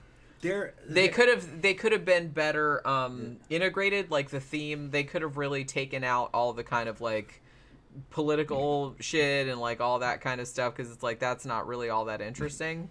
And like I said, I really didn't like the whole thing with Darth Vader being a little kid, and it's like they could have just... Yeah, bad idea. That was a dumb idea. Like, they could have just got rid of... Like I said, never... I know this is going to sound off the wall, but this is kind of the same kind of shit that Rob Zombie did when he did a remake of Halloween. It's like, oh, look at Michael Myers, and he's just like this poor abused kid. It's like, don't fucking do that, man. It's like the villain is a lot scarier and a lot more compelling, like, when you don't have like a sob story about like when they were a cute little kid and shit like that. I don't like that. Don't do that kind of shit. Lucas has problems with Star Wars. He invented that shit. But he can't handle it. A lot of the best things about the 3 classic movies, that wasn't really Lucas. Evidently, a lot of people saved his ass when it came to editing, and people telling him no. Like, no, don't do that. He was a good idea, man, but you can't give him total control over things. As he got more and more control over things, especially in, like, Return of the Jedi, he added a lot of dumb shit in there. They subsequently kind of edited it out clandestinely. Like they changed some of the music to the Ewok fights. I don't think there really should have been Ewoks in that. There's some shit. I didn't mind the Ewoks, but I kind of see where it was starting to go like a little bit too cutesy and too kid oriented. Which I get because not Ewoks. Right. That would have made it a lot better. Because the Wookiees are badass. Yeah. I mean, I didn't mind the Ewoks, but yeah, it was just going in that direction where it's like, oh, we're going to appeal like making them kids movies. And there's nothing wrong with kids movies. I like some kids movies, but the very first Star Wars was not really a kids movie. It was just a general audience movie. You could take kids to see it, but adults could enjoy it as well. I was like 8 and I loved it because it was a movie that appealed to me, but it wasn't talking down to me. Right. It wasn't like a kid movie. So I felt like I was watching an adult movie that I could understand. Right. And I was being mystified. And see, as an adult, Lucas didn't really understand that. You don't want to talk down to the kids. In the fucking third one, C-3PO and R2-D2 fall out of the damn fucking sand hover, and they fall and they sink into the ground head first, and they're picked up by magnetic fucking. That was dumb. That's not you don't fall into the sand and sink 4 feet in head first. It doesn't happen. And it just looked really hokey. Some of the stuff that was just obviously talking down to the audience. And he seemed to be afraid to make things scary. Which is that's pussing out. Kids like shit. Which is dumb because kids love scary shit. Kids love scary shit, especially if it involves characters that they like. They just love it. Man, I loved scary shit when I was a kid. Most kids I knew loved scary shit. Yeah. They can handle it. It's fine. I'm not saying you got to show them like fucking a Serbian film, but it's like my favorite things when I was little were things that were sort of kid-oriented, kinda, but were, like, super scary. Kids are really into that kind of shit. It's all right. It's like, they can handle a lot more than, like, you think they can. And I would argue that it's better to show them kind of scary shit, like, in a movie form where it's, like, quote-unquote safe, because it helps them, like, process their emotions about that kind of stuff, about, like, when real bad shit happens to them, like, later on in life. There's supposed to be a fan edit of the 3 prequels. The 3 Star Wars prequels. They took those 3 movies and re-edited it into 2 movies. And it's supposed to be badass. I've never seen it. But it's gotten good reviews. It was getting really good reviews on some of the Star Wars, like, based fucking, like, in the Star Wars fucking community, like in the comment sections, that they'll mention that edit every now and then. I think it was Star Wars 2.4 or some shit like that. The guy had been working on it. He was a dude who had worked in Hollywood. He took all the stuff from the movies and then all of the deleted scenes that were included on the DVDs or the Blu-rays in those movies and put that and turned it into 2 pretty long movies. Doing the Lord's work there. Yeah. Mm-hmm. And changed some stuff up. And evidently, it's really good. I'm telling you, man. Shout out to like those underappreciated heroes of Hollywood, the editors. Yeah. Because I kind of feel like, writers are kind of underappreciated too, because they're the ones that come up with the fucking ideas in the first place. Yeah. And I feel like directors kind of get all the credit, even though it's not necessarily their idea, unless they're a writer-director, obviously. But I'm gonna say too that I think editors are even less appreciated. Yeah. And they make a huge, huge difference between, like, a great movie and a not-so-great one. Yeah. Evidently, it's a lot slicker. It's, it doesn't have very much Jar Jar Binks in it, evidently. I don't think there's hardly any of him in it. Yeah, Ben said there was a fan edit where they removed Jar Jar Binks from every scene. Apparently, it's much better. Yeah, I think he's not really in it. There's, a lot of the kid shit has been taken out, and things were told in slightly different orders, I think. And but they just say it's a lot better. It's a lot better seeing the fan edit where they turn it into 2 movies. I haven't seen it. I need to get my hands on it. It's not on YouTube. No. They had to. You had to download it. I think the last I heard. So I was gonna say you could probably put it on YouTube for free as long as you didn't have like ads. It may be on there now, but it wasn't on there at the time. Oracle said, "Have you seen The Menu?" I haven't, but it's on my list. I gotta see that next because I've had several people like recommend that to me. I have like a lot of. I'm very excited that I finally got to see Skinamarink because I was like really excited that Shudder added it a couple days ago because I've been wanting to see that. I got like that was the first of my top 5 movies that I'm like horror movies that I'm looking forward to seeing this year. So I'm glad that I finally got to see that. Like the next one is Infinity Pool, that Brandon Cronenberg one, which I think I don't know if it's playing anywhere around here, but I'm pretty sure it started like on the theaters because I've seen reviews of it going up. And just from the looks on the reviewers' faces, I think it's going to be I think I'm going to like it. Because everybody looks like they have, like, what the fuck expressions. And I'm like, oh, my favorite kind of movie. The what the fuck did I just watch kind of movie. So, yeah. So I'm looking forward to it. And like I said, I've liked Brandon Cronenberg's, like, other 2 movies. I love that weird shit, you know. Triangle of Sadness is excellent. Yeah, I've heard a lot of good stuff about that as well. So that's another one I got to watch. I really need to get back into Shudder, man. It's like... You know, I pay for them like once a year, so it's like $59 a year, which is an amazing deal to be honest with you.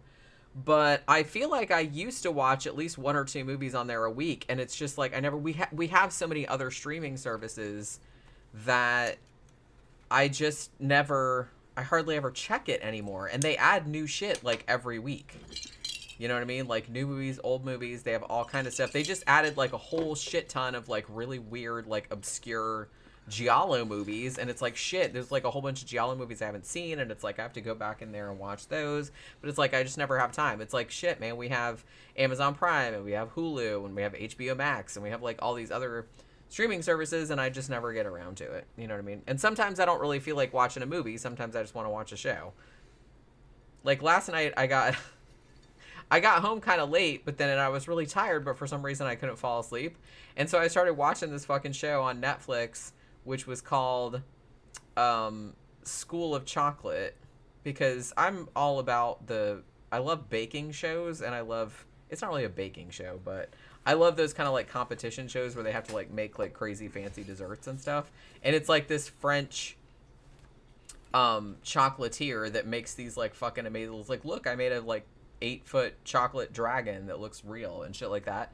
And he's like teaching all these other people like how to do, and it's actually really good. It's kind of like a competition, but not the same as like, it's a lot more low key than some of the more hypey kind of like stuff. But I don't know, I really got into it. And I started watching that show alone too, which I guess is probably on like season 8, but I never even saw it before then. It's kind of like Naked and Afraid, except these people actually know what they're doing and they have clothes on. So, American Military 100 said, I finally saw Hereditary, was well acted but weird.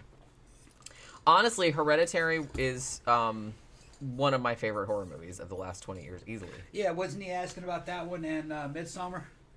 I thought that was somebody else that was asking about that. He never got back to us over the Midsommar, whether he liked it or not. I think that was forgot who it was. I really dug it. I just really got into it. Like I said, I don't I love horror movies, but it takes a lot to like really, really disturb me or like really, really upset me. And I'm not like saying that to be a badass or anything. It's just that I've seen a lot of them and I'm a writer as well. So it's just like I like watching them like from an intellectual standpoint, because I'm like, oh yeah, I see what you're doing there with that and this other thing. But that movie like was really, man, that one really got me. And they don't usually, so I really like appreciated it for that. Like that one fucked me up so much that it took me like 2 years before I would watch it a second time, because I didn't want to I didn't want to feel, I wanted to see it again, but I didn't want to feel the same way that I felt the first time that I watched it, because it made me feel like shit. It's weird because I really didn't see much in it the first time I saw it. I think I fell asleep during the first time. The second time I saw it, I just thought it was okay. It didn't really. I liked Midsommar a lot better. Well, that's the thing. Well, I loved Midsommar too. Yeah. I'm just saying that. Well, that's the thing about horror. It's just like comedy. It's like everything is like really subjective. Like shit that I find hilarious, like other people might not find all that funny because I have like a really weird sense of humor. But same thing with horror, and it's just like Hereditary is one of those movies where you either thought it was like the most traumatizing thing you'd ever seen, or you were just kind of like, I didn't get it, or I didn't think it was that great. And that's just the way like humans work. You know what I mean? Because some people. Because I'm really interested in other people's perception, like other horror fans that are like what they thought was the scariest movie. Because sometimes a lot of them will say like, oh, I thought like XYZ was like the scariest movie, and I'll see it and I'm like, well, I don't really think it was that scary, but I'm not gonna go shit on that person like, oh, you're a pussy or whatever, because that's stupid. Like I said, horror is subjective. Things creep me out. Very specific things creep me out that obviously would not creep other people out. And that's just, everybody has their own fears and everybody has their own thing. And I don't know, I was thinking about that earlier because after I watched Skinamarink, and that seemed like, again, this seems like a movie that's very, very divisive. I was like, you're either going to vibe with it and just be like, holy shit, this reminds me exactly of like nightmares that I had when I was a kid, which is what it did to me. And so it'll like wig you out that way. It didn't like terrify me, but I was just like, it was very unsettling. I found it very unsettling, and a lot of people did. But then some people watch it and is like, oh my god, that was the most boring fucking shit I ever watched. And I can see that too. But everybody is scared by different things. Yeah. So that's a good description. Cause right. I thought it was kind of boring. At the end, when they showed that weird fucking statue thing that they made, I thought that was pretty cool, but it was kind of boring. I thought it was just I see what you're talking about. You got creeped out by the mood and the atmosphere of it, which it did have that. It wasn't so much the mood and the atmosphere. It was, I'm not really even sure what it was. It was just something about the situation, something about the way the characters reacted to the situation. It really. And some of the visual shit like really got to me because Zach says like, what creeps you out? Just asking for a friend.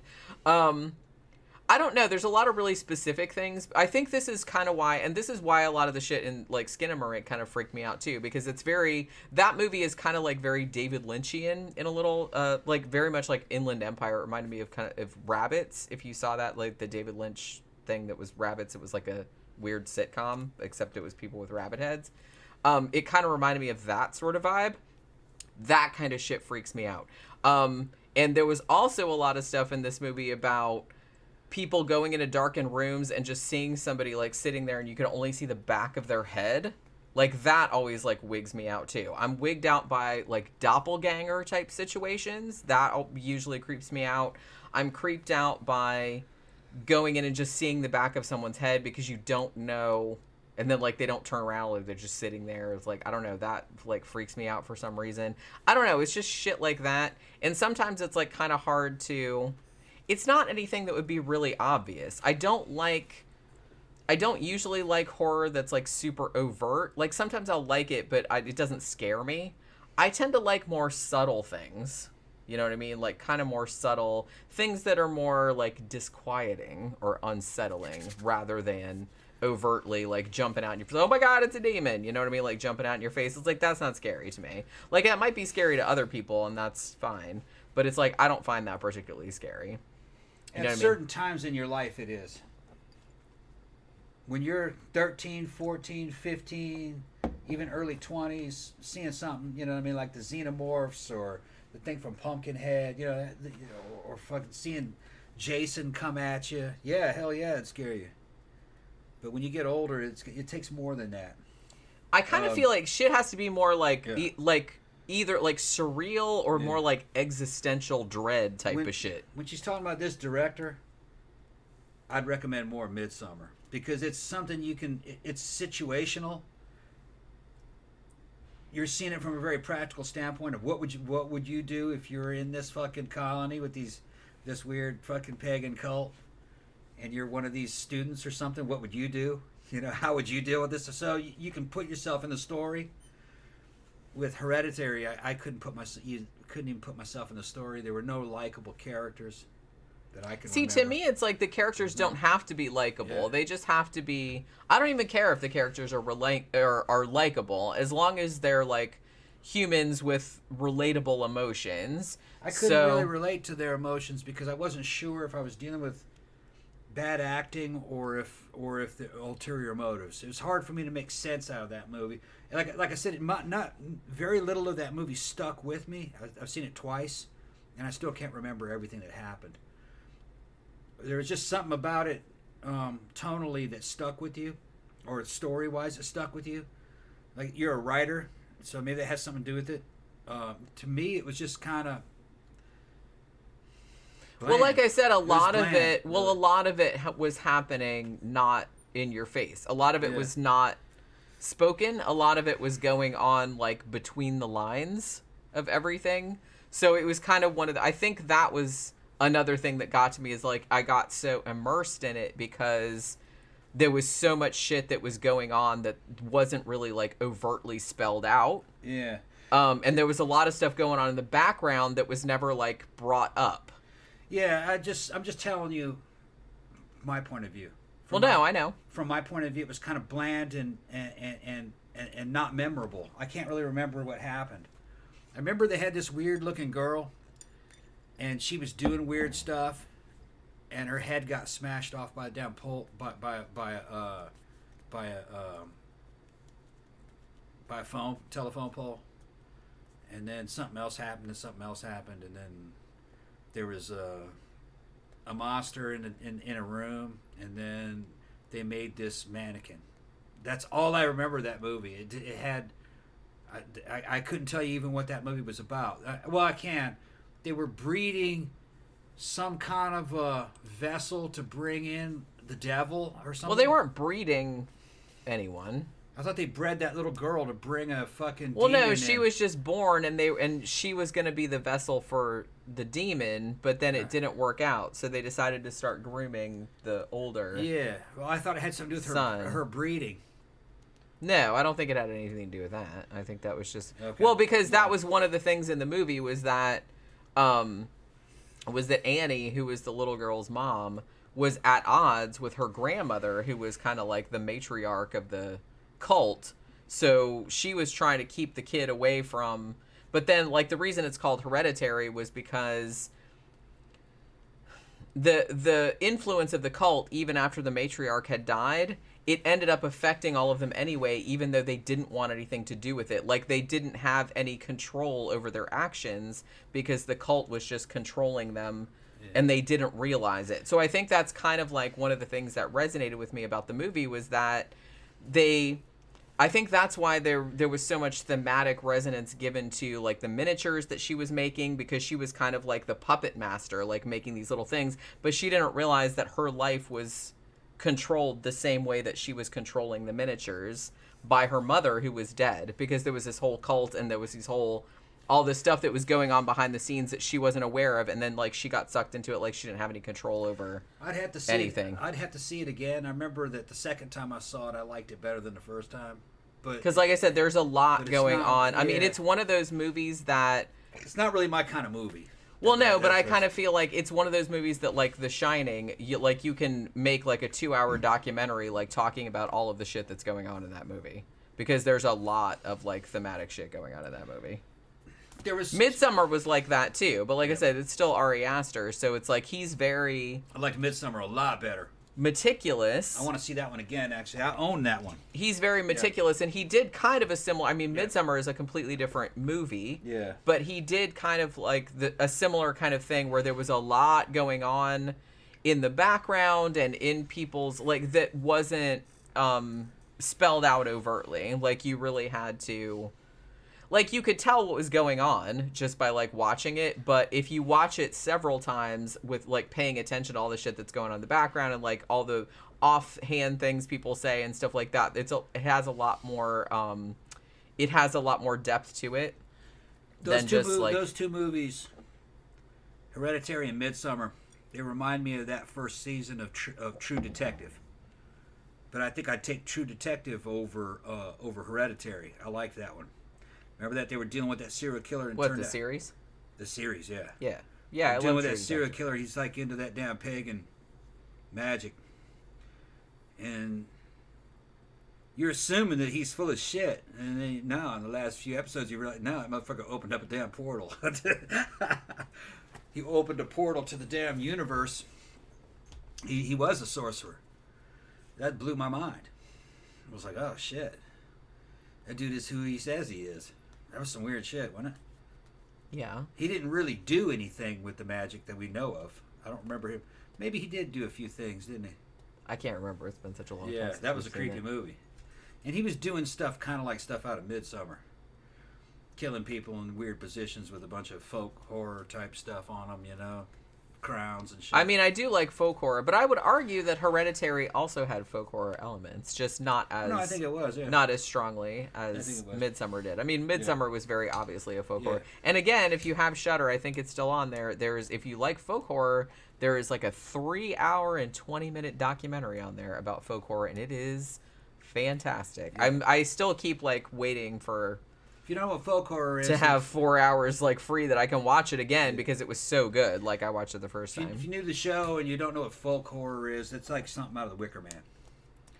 Or The Blood on Satan's Claw. Yeah. Archaic European religions. I think the technical... Kind of like Norse, kind of like witchcraft. Not type necessarily, because it could be...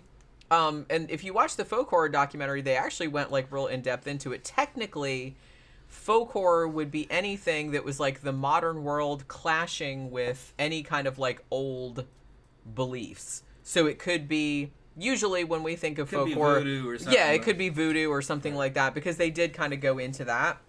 But any culture's very old, like pagan adjacent sort of beliefs. Like I said, in the West, we usually equate that with, you know, European pagan witchcraft, that kind of stuff. But like I Scary-ass said, white people fucking with shit they shouldn't be right. But fucking. like I said, you doing human sacrifices and stuff like it was voodoo, from thousands of you years could ago. do that as well. Yeah. And I think the documentary that they did, I think it's called what is it called? Woodlands Dark and Days Bewitched.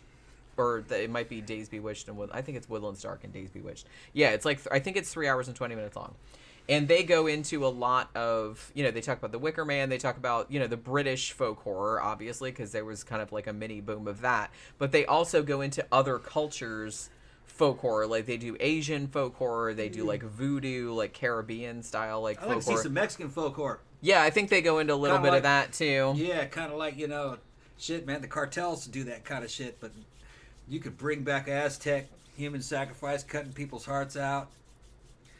When you put it that way, if you're gonna say that folk horror can be in any culture, then you can say that fucking Temple of Doom was folk horror because you had the Thuggee cult in there.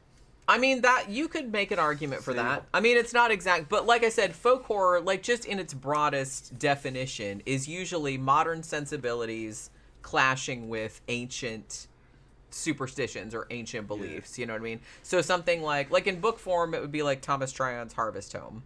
And the beliefs may not be wrong. Because Well, I kind of feel like that's that's just be a certain point of view. You know? Well, that's kind Yeah. of where the horror usually stems from. It's usually like modern people coming into a situation where it's like, oh, here these primitive like ancient peoples and their silly beliefs, and then it turns out, oh, those beliefs, there's more to it to them than you think there. I mean, I kind of feel like that's what happens in 99% in the of Wicker folk horror Man, movies. the lord that ran the damn island with the pagans Lord on it. Summer Isle. Yeah. Played by Christopher Lee. Yeah. His He- favorite role, matter of fact. He justified it basically by saying, this is how we keep order on the island, like it always was. We don't have problems here, crime, and, you know, we don't have to worry about all this fucking weird political shit that we have this, and this is what keeps the order, and it was working for him, you know. But Well, the sacrifice you is might what... end up in the fucking Wicker Man, though. Well, that's what caused their crops to grow. Yeah, They believed it. believed it. And to be honest, the movie doesn't really... It leaves it kind of ambiguous as to whether it worked or not. Well, it would be ambiguous. Yeah. It would be ambiguous to the people who do it. That's why they did it. That's what was so awesome about it. And I liked that movie was awesome because it's like you kind of like sympathize more with the pagans because Howie, the guy that came there, was like so unsympathetic. You know what I mean? He was just like such a fucking... Yeah, he just like comes to this island. It's like, well, you guys shouldn't do that. I'm like, fuck off. You don't live here. Yeah. Yeah, Ben said they needed to sacrifice a virgin fool. Yeah, exactly. Yeah. And they suckered him there to do it. And like I said, I hate to say, but it's like, I didn't... Did they sacrifice the other girls, though? Which the one? The ones in the pictures.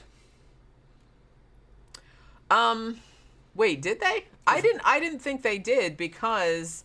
Well, I thought that they hadn't sacrificed anybody for a long time, and then their harvest had started to go down, so they're like, oh, well, shit, we need somebody. All right. But we need, like, an outsider. Right. Maybe. I mean, I'm sure they had done it in the past. You know what I mean? Because remember, they had, in the pub, I think it was in the pub, they had pictures of the harvest. There was a little girl, there was a girl next to each one of the harvest. And I remember the investigator was asking what happened to those girls. I don't think they ever did say what happened to the girls. I was just assuming, I don't know, like, I haven't seen it in a while, but I was just assuming, well, because... I haven't seen the movie in a long time. Well, they didn't sacrifice Rowan. I want to see the Nicolas Cage version, man. It's terrible, but it's hilarious. I want to see it. I've seen it once, and I want to see that one again. They made some really, let's call them interesting stylistic decisions. And storytelling decisions.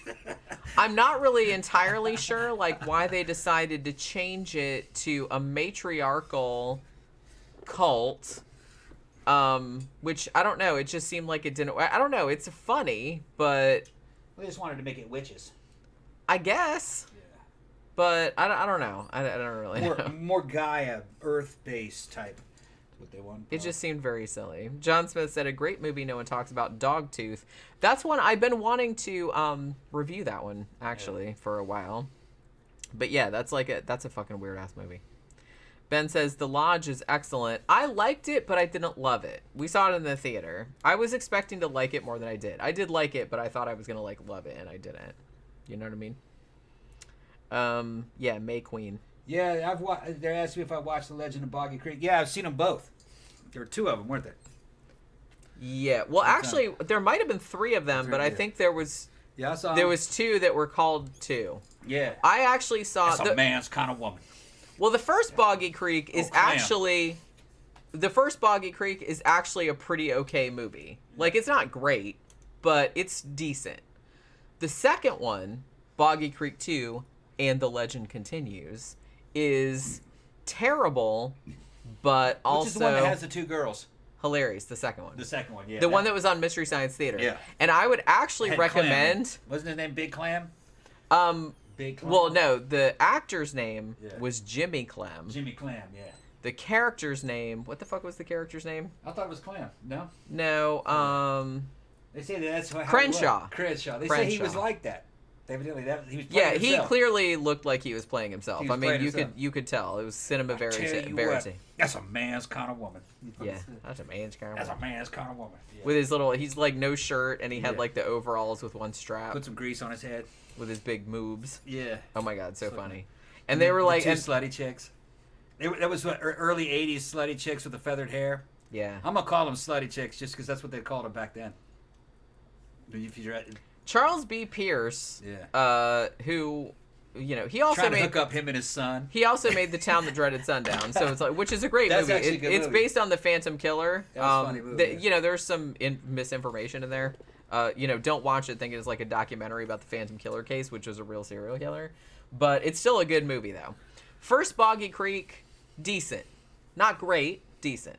Second one, watch it on Mystery Science Theater. It's much funnier. Yeah, while they're goofing on it. Yeah. It's much funnier. I like it. I do too, but the thing about it is that Charles B. Pierce, you could tell that he, how should I put this? Thought a great deal of himself.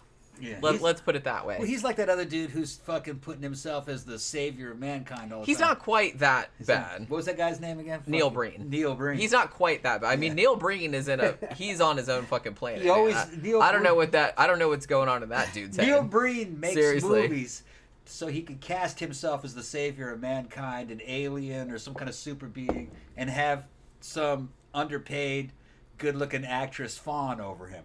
The whole movie is him impressing her.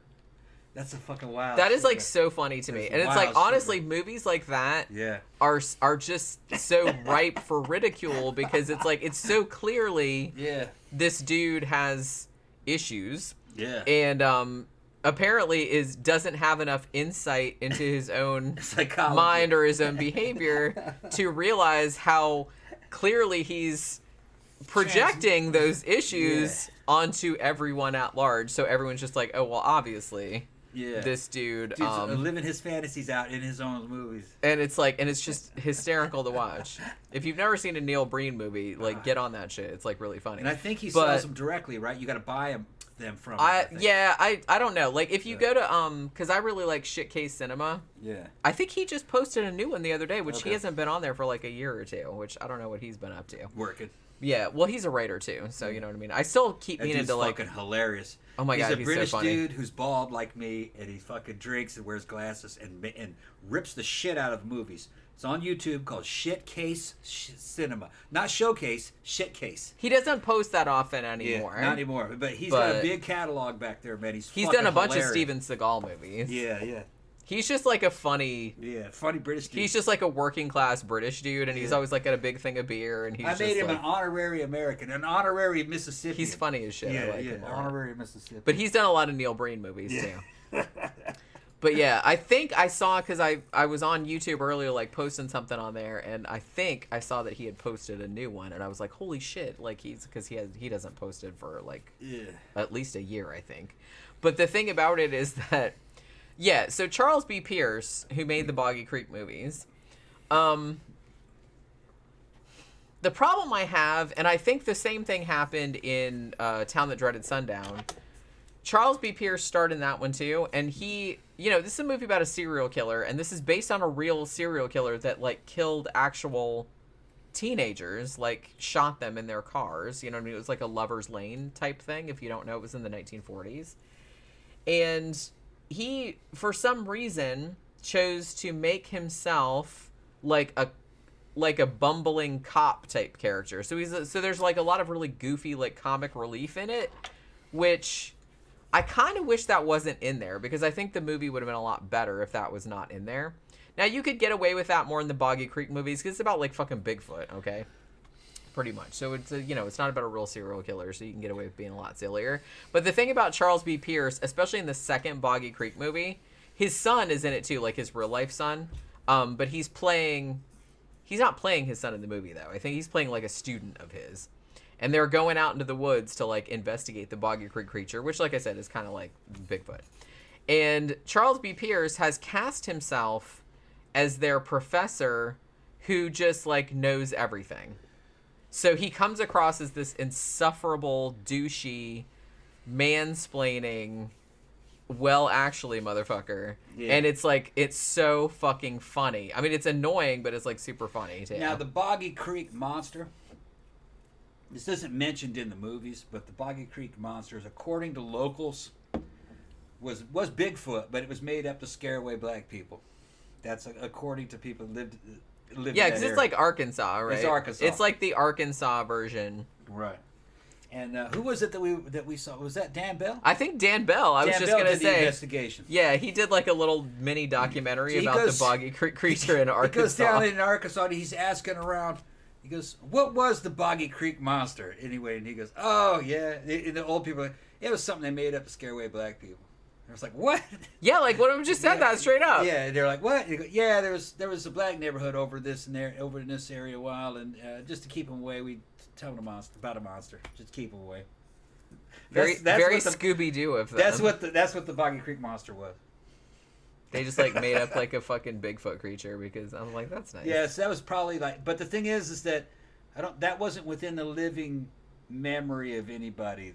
I think they were doing that. They made up the Boggy Creek Monster. I think in the 50s, or the 50s or early 60s. Yeah, I can't even remember like when that was. So the people that made it up are long dead. It's just that the legend stayed though. That a Bigfoot. The legend continues. Yeah, that there was a Bigfoot type monster in that area, but that's not what it was. It's like the Florida skunk ape. Yeah. There is no fucking skunk ape. Okay. I would love there to be a Bigfoot type creature. out of all the paranormal shit, Bigfoots, big feet, if that's what you want to call them, UFOs, poltergeists. I would say the least likely would be a poltergeist, but I saw one of those. Me and my uncle, my aunt, and Jenny's seen certain effects of it. Our friends. It's RSPK though. So this was early on when that shit was going on. Me and Red, we were in Mammoth Mountain. Red's like, well, shit, this is real. This actually happens. He goes, what else is real? And he goes, are UFOs real? Is Bigfoot real? And I was just thinking, I was like, yeah. Those things are more likely. Yeah, of all the paranormal stuff, I kind of feel like, because it's a spectrum of, you know, how believable the shit is. Right. I would put... Poltergeist at the bottom. I'd put Poltergeist at the bottom. Well, no, I'm just saying, like, now, like, Bigfoot, because to me, that just seems like that would just be, like, an unidentified animal. Cryptozoology and shit. Like, I don't think it's super likely, but I think it's, like, way more likely than, like, some other crazy shit that people talk about. There's problems with Bigfoot, though. Well, sure, there's problems all the time. Big problems with Bigfoot. It's like Loch Ness Monster. There's going to be an ecological footprint, okay? There has to be enough food. There has to be a breeding population. So if there's one Bigfoot, there's got to be 30 or 40 of them. And some people would say, like, well, wait a minute. There are panthers or mountain lions in the South. You don't see them very often. They're here, though. You go, yeah, they are. But when you're talking about a primate, they tend not to hide. They're not very elusive. It would be big. It would only be a matter of time before somebody hit one with a car. Even though you could counter that by saying mountain lions aren't hit by cars. Well, I don't know. So, but yeah, but I've actually seen in the wild, like a bobcat. Well, several times. I've seen a Florida panther. So you do see him. We saw an otter. I mean, it doesn't happen that often, but I have seen that, and I'm just like one person, so I have seen them. Here's the problem with the skunk ape. There'd have to be a breeding population, and I don't think the breeding population could hide. The whole place is interlaced with roads. It'd be crossing roads. There's a lot of garbage cans. It'd be like any other animal. They'd start migrating towards town. They'd go for those garbage cans. Well, yeah, just like bears do. Bears. Because we see bears all the fucking time. Through people's garbage all the time. And in the wild, something like a big primate would be equivalent to a bear, not so much a cat. A cat is is an ambush predator. It hides in stealth and jumps out and grabs stuff. Primates don't do that. They don't hide. They just walk around. They're foraging, looking for shit. There's not going to be any kind of big feet in the South, the American South. They're not going to be in the Midwest, out in the Great Plains. No way. You might have something like that in Redwood Forest, but I think those rangers would see it. You'd find something.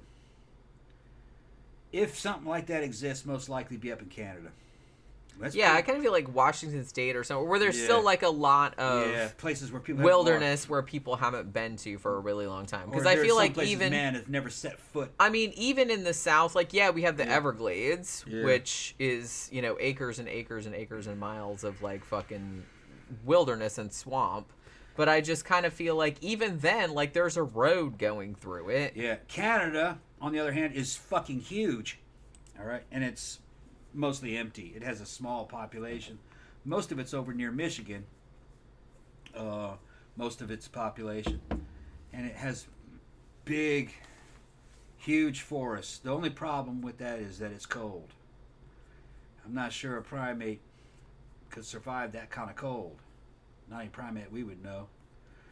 And you would think stuff like that might be seen by fucking satellites. I mean, you got spy satellites that can pick up thermal images, signatures.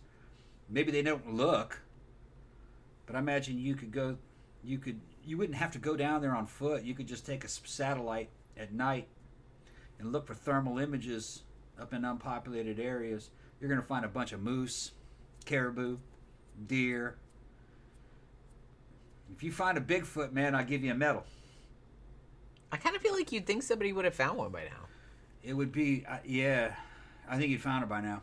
Well, then, in the defense of the Bigfoot, it was until relatively recently, like 1900, I think, 19-something, maybe late 1800s, like the 1890s. But the gorilla was considered to be a legend. White people didn't believe in gorillas until I think around very early 1900s. Which is so funny, like thinking about that. But white people didn't believe in gorillas. Yeah, they didn't. There were rumors. Black people in Africa told white people about these gorillas. That it's like a wild man, all fur, huge, and they weren't believed. They were like, "Nah, that's black people making up shit." Hell no, they had fucking gorillas. And they're like, "Wait, that." Yeah, they had gorillas. They're all over the place. Yeah, they had gorillas, and then they had to bring them. They were making it up. I think that was either late 1890s, I think, or early 1900s when that happened. That's why King Kong, that movie. That's why that movie looks the way it looks, with the tribesmen on the island and everything. White people of that era didn't know much about the outside world, man. Some Africa or an island somewhere off the coast of Africa, that'd be like going to the fucking moon. Do you know, like, this is crazy. A gorilla? Wow. Because some of you guys might be, like, younger, like, way younger than I am. But I remember, even in my lifetime in the 1970s and probably into the 1980s, they were still referring to Africa as the Dark Continent. Yeah. I think even like Busch Gardens and shit like that, like the theme park that's in Tampa, I think they were even calling it that. Well, it was kind of from the white perspective, it was a frontier, mysterious frontier. Even though like millions of people are like, bitch, we live here, we got cities and everything. Well, the British and the French were there, and they had a bunch of trading companies happening, and the British trading companies of the 1800s, early 1900s. They had insurance on all those guys and everything, and it was supposedly like fucking impossible to insure dudes that would go to Africa. Their life expectancy was 6 months. A white man in Africa. That's how it went. You couldn't just you walk around and make friends with some dudes, but those dudes had enemies, and fucking they were constantly fighting, and you could just be killed just for looking different because they wouldn't know what they were looking at. Like, what kind of evil spirit is that? Kill it. This is the way it was back in those days, early 1900s. That's why, they were looking for, what was his name, Dr. Livingston? Yeah. Never did find that dude, did they? They ever find him? No, I don't think they ever did, actually. Yeah.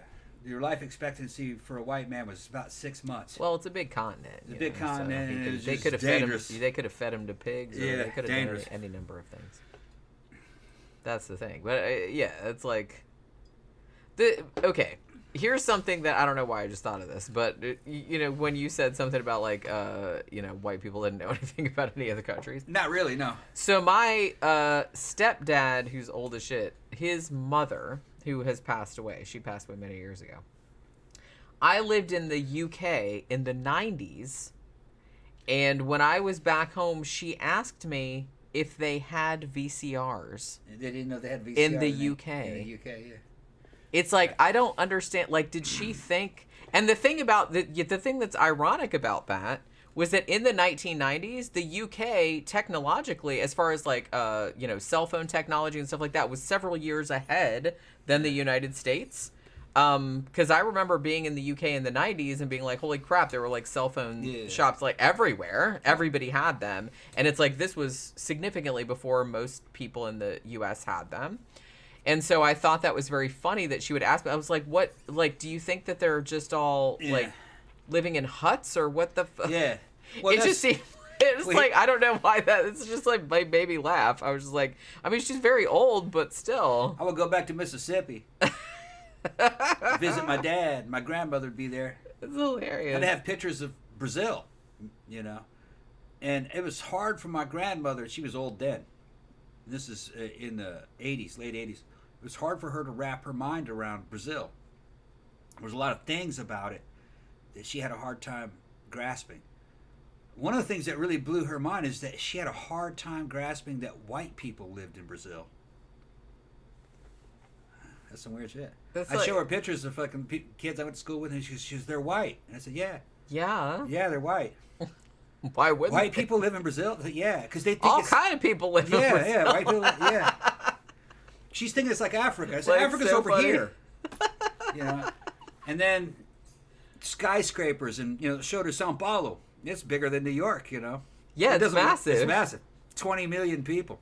It's one of the biggest cities in the world. Yeah, that blew her fucking mind that it was urban.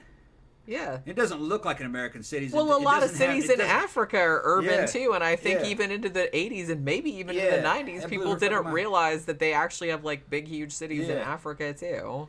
And then I was telling her how good the food was about churrascaria, which is like Brazilian barbecue, which they have churrasco here.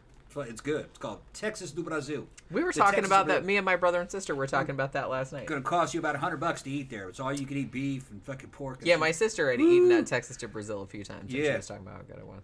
But now I was telling her what you ate in Brazil, and it blew her mind when I said, no, the food's better. She says, the food's better? Because Americans of that era thought that the outside world was basically just poverty. That they didn't have food. Yeah, they thought everybody was still living in like mud huts or something, I guess. No technology. They have television? That kind of shit. That's what I mean. Yeah. It's like old people, like in the 90s, were asking me if in the UK but here's the fucking they had like TVs and VCRs. I'm like, obviously. But here's the fucking thing. It's just that there wasn't any flow of information. She didn't know. Okay. Brazil in the 1920s was exactly like America of the 1920s. If not, maybe even better. Argentina of the 60s and 70s had a much higher GDP standard of living than the United States. Venezuela at one time was richer than the United States GDP per capita. Venezuela was a fucking paradise up until I think about the 80s. There were very wealthy Central and South American countries. Okay. And then you got people up here fucking... Well... all this migration happening, you know, and there's, we got to get them out of Mexico. We got to save them. Mexico's a fucking paradise compared to a lot of places in the United States. Mexico's nice. I mean, depending where you go. Depends on where you go. But the same is true of the United States. Yeah, it's like there's some places in the United States I absolutely would not live. Exactly. So, you know. But no, I've been looking at Mexico recently, you know what I mean? Tijuana used to be a joke when I was a little kid. But, you know, Cano Vatslan, you know, who's a regular on the show, we talk off camera all the time, you know. Fucking talk about all kinds of shit, food and fucking politics, and talk about booty and just everything. You know how what guy talk, you know, food, politics, and booty. Yeah. But fucking the Tijuana's fucking great now. You know, it's not like it was when I was a little kid. You know, a lot of people are retiring to Mexico. Yeah, I feel like if let's say you're retired and you got a retirement fund, you want to go to Mexico.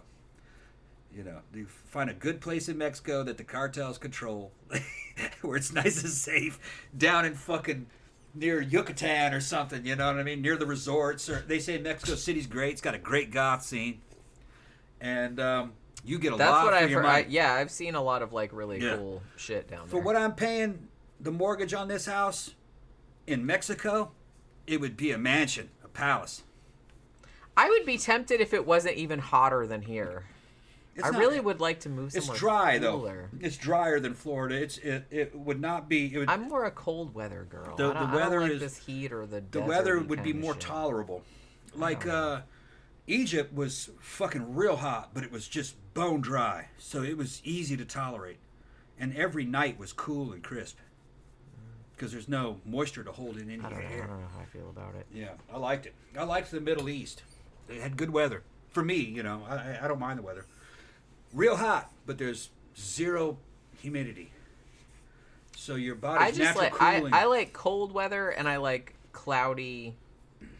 I like cloudy weather. You know what I mean? I like overcast and rainy a little bit. I don't really like sunny. I'm not a big fan of that. I'm not a fan of heat. I'm not a fan of sunny. I know everybody's different, but I'm not a big beachy person. I'm not a big let's go to the islands. And I was like, I'm not into that. And I was like, because I grew up in Florida. It's old. You know, it got old. I grew up on the beach. Sebastian said, Brent Fail says we live in grass huts. We dream about living in I don't know where you from, Ben. Well, I don't know where Ben's from, so, you know. I just think it's so funny. It's just so funny to me that the perceptions that way. And I understand why, because like I said, even into the 1980s, I feel like a lot of Americans had the perception that everyone else in the world was super backwards and that they lived in the they didn't have big cities or they didn't have the same shit we had, and most people do. Yeah. So it's I just thought that was very, very funny. Sebastian said, "What's that disease caused from eating brains?" I think they call it kuru. Yeah, kuru. Hugo says that his friend in Germany thought that Mexico was like a Speedy Gonzalez cartoon. Well, you know what? And I kind of feel like some movies still give you that perception. Yeah. I'm not saying that there aren't like pockets of it that still kind of look like that, but I mean, they have regular cities just like everywhere has. Yeah, and you got poor neighborhoods and you got trashy border towns and shit, but that's I mean, we have that in the US too. Yeah. I kind of feel like you just have that everywhere. Like there's a massive we got a Mexican spectrum. Got a Mexican restaurant and a market over here. We're all our farm workers in this area. We're in a horse and cattle area. Yeah, we're a little bit farm rural kind of. Yeah, it's in between cities. All right, so we got guys coming. They're not really from Mexico. They're coming south of Mexico, which would be like Honduras, El Salvador. Like Central American. But the thing is, people don't realize that those states were breakaway republics that broke off of Mexico. Mexico used to be bigger back in the day, and their cultures are similar. They eat a lot of the same thing. But the markets over there have Mexican food like Oaxaca cheese and things that Mexicans buy. And if you go in there thinking that this is going to be cheap, you're dead wrong. That shit's expensive here. Okay, because they're imported delicacies. Some of the shit's made locally by hand here. All right. Like I went there to get some Oaxaca cheese for fucking tacos. It was good cheese. It was very good. Yeah, but that shit was fucking expensive, man. Here, this shit's expensive. Well, it's a specialty item. Like, you're not gonna, you can't blame them for, like, charging more for it because, But they got beef in there and pork and chicken, but the beef and the pork are cut in Mexican cuts because Americans will cut things into T-bones and fucking filet mignon. Mexico will have it, and same thing with Brazil. They have different cuts that they use that you buy. So they have the Mexican cuts. And that restaurant in there, if you look at it, it just looks like a 2-bit diner, really. It doesn't look like anything. The food's fucking great. And it's not cheap. It's expensive. Homemade guacamole. They made it right there. Fresh avocados from the local farms here. I got, what's that beer? The beer with the fucking hot sauce in it. Michelada. Michelada. But their Michelada had the Mexican hot sauce in it. That was good. It's beer on ice with Mexican hot sauce in it. Tomato juice and hot sauce. Which sounds good, but it would probably give me like terrible heartburn. It would. It would. So I'd probably. And then they're drinking that. Should probably pass. And then to the workers, they're given lunch on the fly. Basically, what they'll do is a whole bunch of them will come in on a truck. And they'll have lunch specials where they'll sell them a bag. And in that bag has got some Mexican sandwiches type stuff or a taco rolled up or a burrito with a soup and a beer. That kind of shit. You know what I mean? And they'll sell it in a bag. Or sometimes it goes out in a big box of it for a whole crew. They give special prices for workers. But it's dine-in. They're dining in there. It's weird because it's like Central America. I walked in, you know what I mean? I'm in my motorcycle gear. I'm trying to get something to eat. But I kind of clicked back into South American mode. There's nowhere to sit down, so I just sit with people that have already sitting down in the booth. Because it's all men. They're all workers. They don't care that you don't know them. And then I just start ordering that, order around, give everybody a beer. It's not like, hey, man, get out of the booth. They just don't do that. Yeah. You know what I mean? Everybody's got to eat. They got to get back to work. And I don't know. Well, yeah, because like I said, this is around here. There's a lot of farms, so you're just gonna get like a lot of farm workers, and there's a lot of restaurants around here that cater. So I just sat down in a booth with the other dudes, and then just fucking started ordering, and fucking bought everybody a beer. Well, there you go. And fucking. That's what you do. And then and I couldn't understand them. Like I speak Portuguese, my Spanish I can understand, but I couldn't. Their dialect, those were some country fucks. I don't know where they were from. I could pick out a bunch of the words. You know what I mean? And just little comments I understood, like, oh, thank you, give me that. What is that there? Just stuff like that, I know what they're saying. It's just that I couldn't really catch all the conversation. Yeah, I mean, knew the basic tone is, that motherfucker's fucked up, or I gotta get out of here. Oh man, they're working us too hard. That kind of shit, you know. Well, that's the thing. I kind of feel like this is why I kind of try to like suspend judgment about pretty much everything, because everything is nuanced. It's like, I understand that like human brains are only so big, and you can only have, you know, countries you've never been to, places you've never been, shit like that. You know, obviously you're gonna have like a few misconceptions about it just because of the way it's portrayed in media in your country or something like that, but you always have to think, well, how nuanced is the place where we live? Everywhere else in the world is like that too. So, you know what I mean? People probably have like all kind of like misperceptions about Florida, some of which are true. I'm not saying that. But, you know, there is like some really stupid people here, and there's like some really stupid fucked up shit happening here. But, you can't like, I mean, this is a massive, massive state. It's huge. It's a huge, huge fucking state. And, you know, seriously, you go like 3, 4, 5 miles down the road and shit's completely different. So there's like little pockets of all kind of different things in Florida. Yeah, there's a lot of stupid rednecky shit. Yeah, there's a lot of, you know, just stupid shit going on in Florida. There is, but it's not all like that. And there's like a lot of really cool ass people here. There's a lot of really cool, like little kind of cool like pockets of culture and stuff like that you maybe wouldn't think, like if you were just seeing it like an aggregate. So I kind of feel like everywhere is like that. So you can't just like paint every single place with a big, huge, broad brush, because, you know, thousands, millions of people live there, and all of those people are different. So I try not to be like that, but it's hard not to be, because everybody has perceptions about. Probably when I was a kid, I probably thought all the same kind of shit about other countries that everybody did, because that's just what you were taught. You'd never been there, you know? So you're always going to like try to simplify things, because that's just how people do. Sebastian says, I'm in England and I'm in a mud hut. It's sustainable.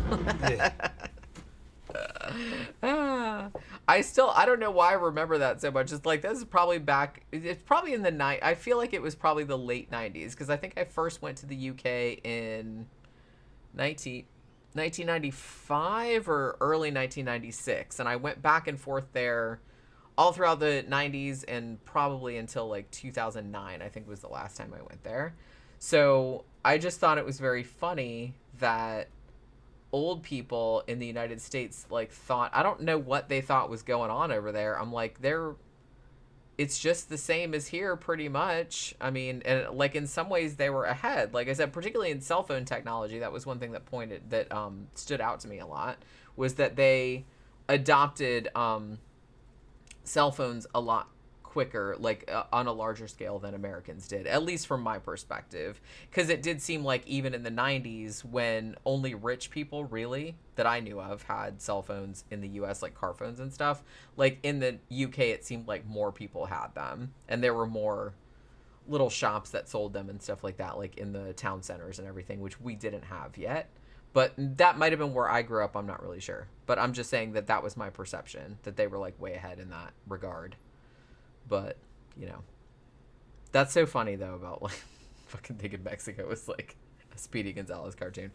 You know what? I feel bad saying this, but I think I probably thought that as well when I was a kid.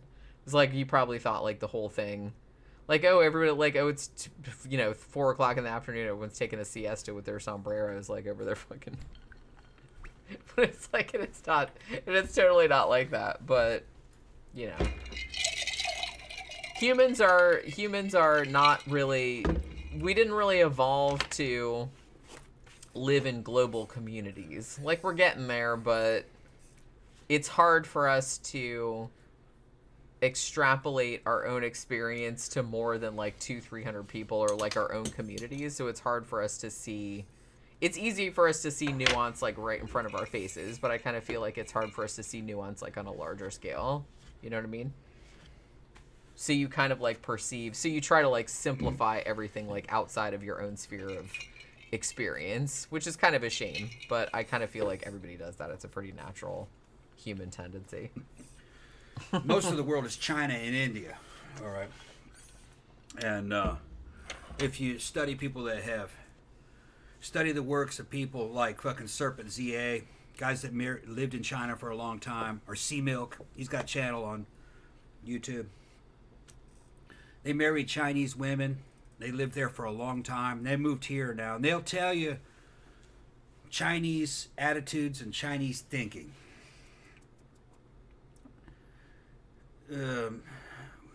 Dealing with them, it's like going back in time to the 1920s to the 1930s. Kind of like, I was telling how kind of hokey those old King Kong movies were, and that's how they see the outside world. They're just like that. They're like white people of the 1920s and the 30s, where China is the only civilized country. Everybody else is basically a barbarian or a savage. They only stick with their own. There's no real globalization. Oh, hell no. The Chinese would never go for that. I'm not even sure the Indians would. But out of the two, Indians are a little bit more open-minded. But no, not the Chinese. So there will never be any globalization. Not on the globe. Globalization will only happen in the West, which means that when you let the world into your civilization, it just becomes the world. And if you look at the world is mostly fighting. Yeah, because they won't agree on anything. Yeah, but like I said, that's just the way humans are. I mean... Yeah. Humans have a tendency to, one, believe whatever beliefs they grew up with. Yeah. Two, they tend to...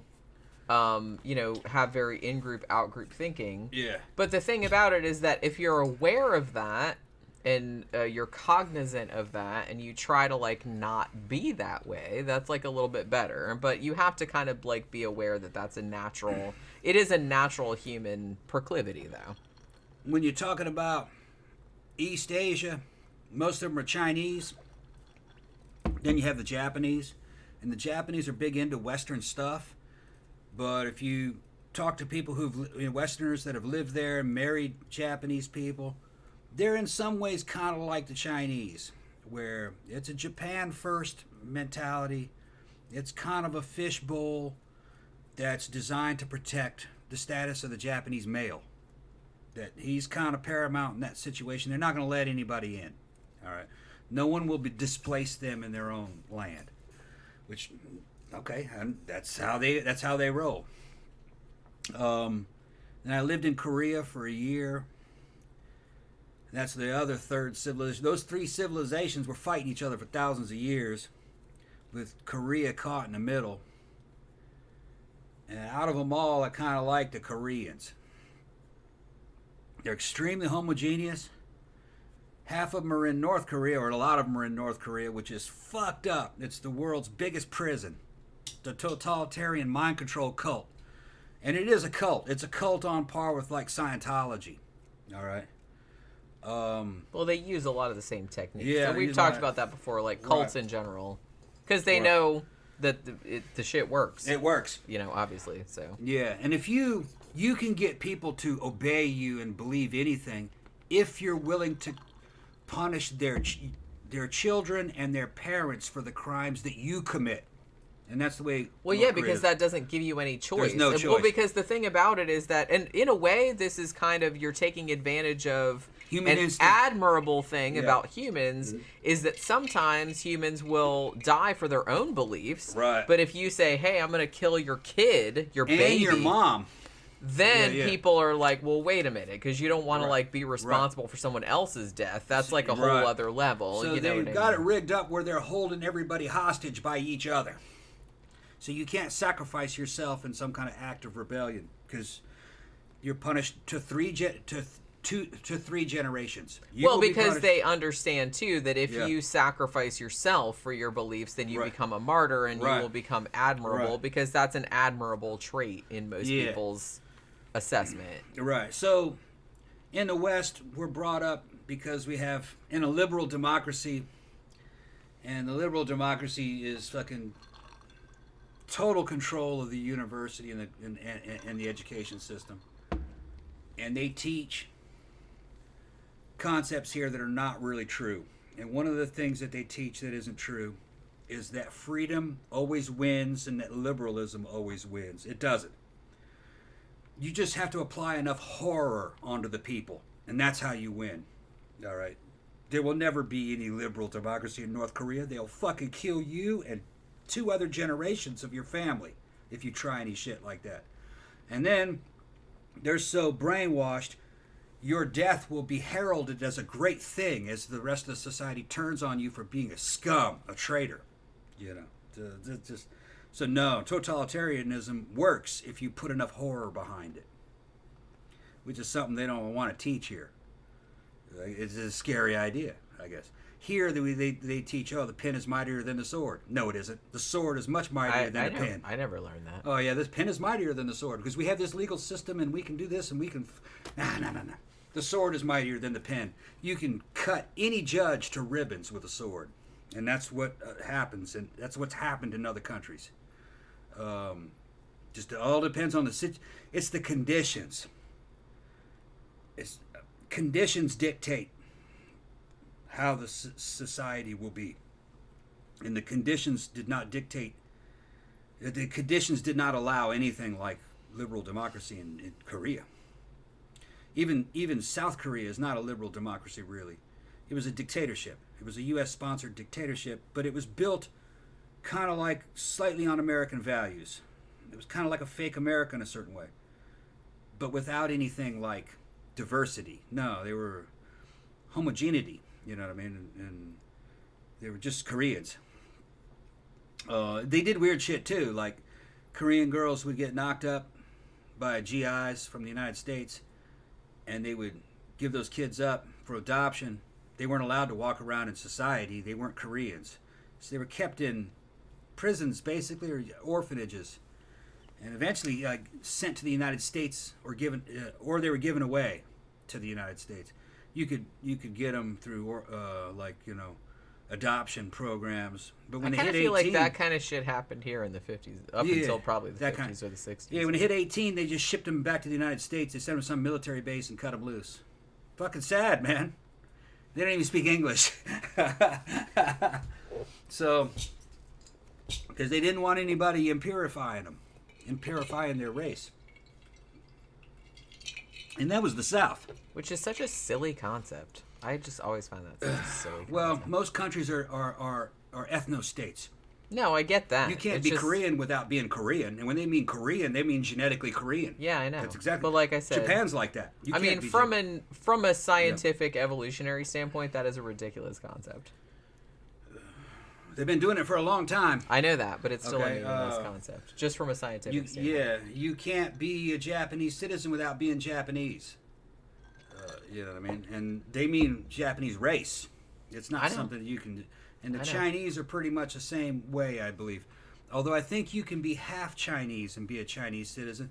There were some these guys that were marrying the Chinese women were having children with them, and then the Chinese state was getting pissed off that they were taking the children to the United States and not keeping them in China. The Chinese government wanted to raise them as Chinese.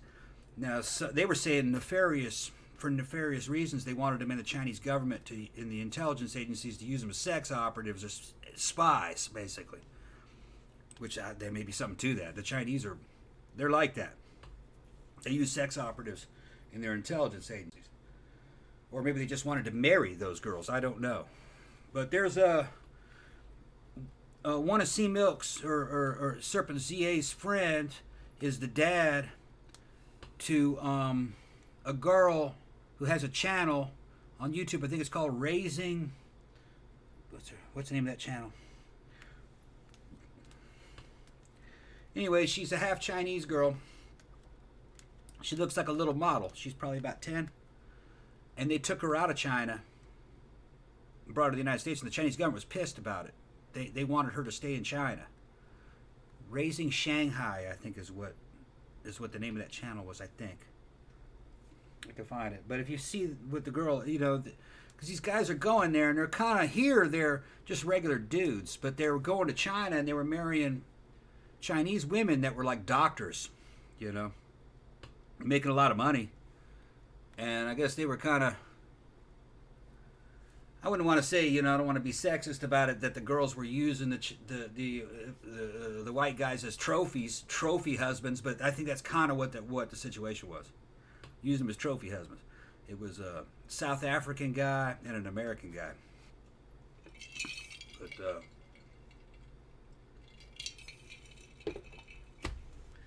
But this is before all this problems with China. Well, there was always problems with China, just that it wasn't really in the forefront. 3 or 4 years ago, China started to crack down. This is right before COVID. They started to crack down and become more totalitarian, and they were kicking foreigners out and doing everything they can to try to get foreigners into prison. They were accusing them all of being spies, and that's when those two guys ran from China. They went to Taiwan and the United States, I think, but they're in Taiwan a lot now. But they married these girls. They're good women too, they're not bad. I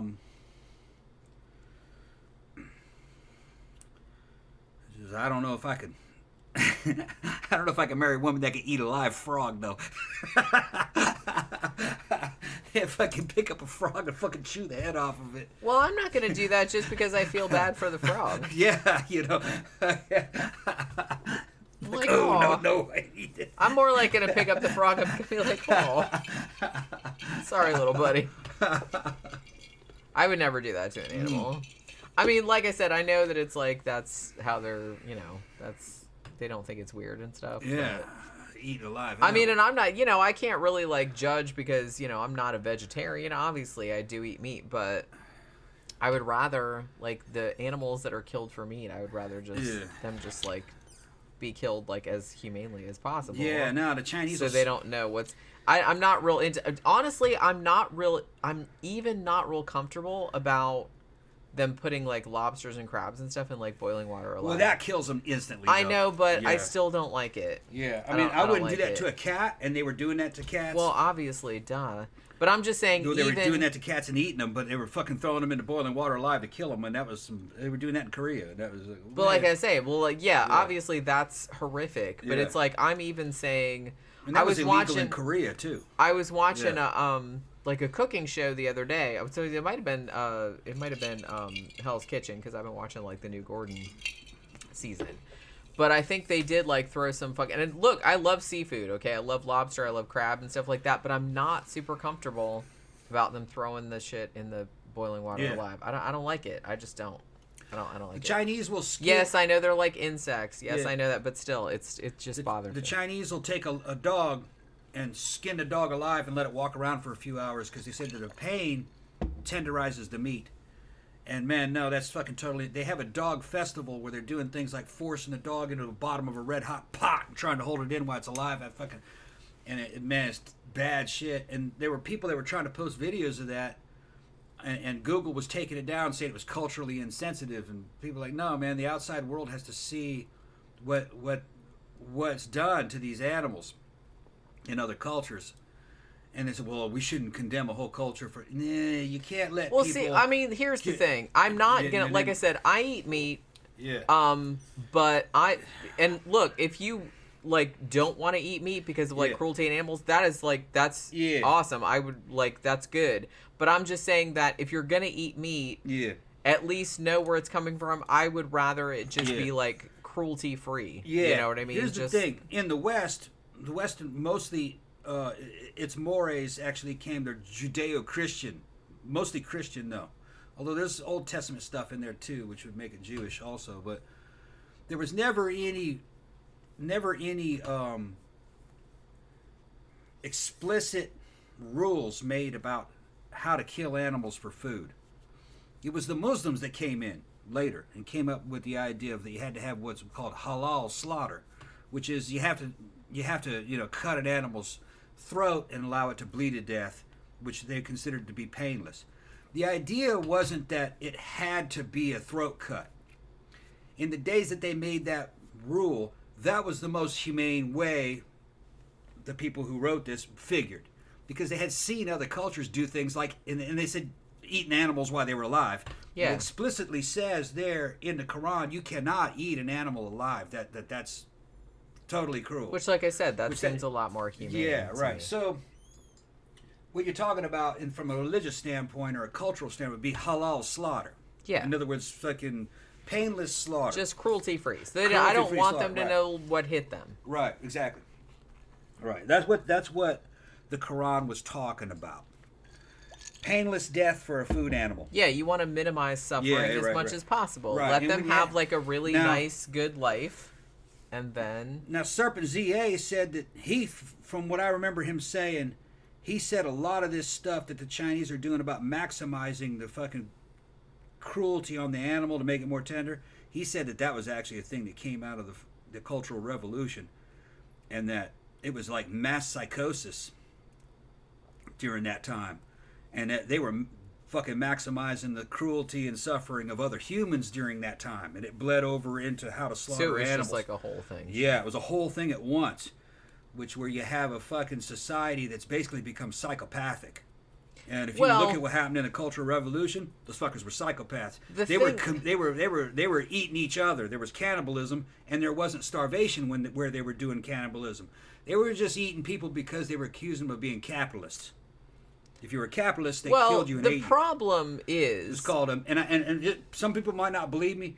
Google what's called a flesh banquet. Chinese flesh banquet. And it will come up. It's confirmed. They were doing that in the 80s. Eating people. For being capitalists. And it didn't have anything to do with the government. It was like Red Guard. Which would be kind of like their version of Antifa. They just grab a motherfucker and just... get a whole mob incited against somebody. You're a capitalist, and then they fucking kill that person and eat them. And they weren't starving.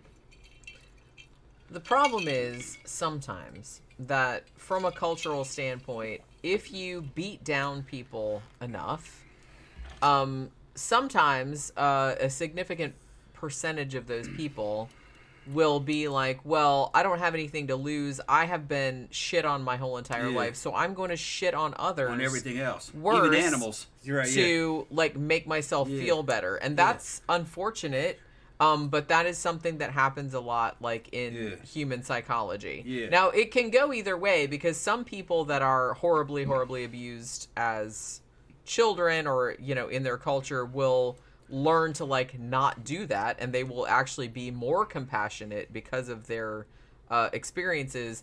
But you also have the other side of the coin where people will become even more sociopathic because they're like, well, nobody gave a shit about me. I was treated like this, so I'm going to treat people even worse than I was treated. So that's something else that you have to... So anytime you have like any kind of widespread maltreatment of people like that, you have to watch, because a lot of times a significant portion of the people in the next generation will be like, I don't even give a fuck because I was treated really horribly, so I'm just going to treat other people even really to make them feel better about themselves, to make them feel like they have worth, like they're above someone else because they felt like they were at the bottom. You know what I mean? Yeah. Serpent ZA, he hypothesized that in the Chinese Cultural Revolution, certain elements of psychopathy became normalized, and one of them was how they slaughtered animals.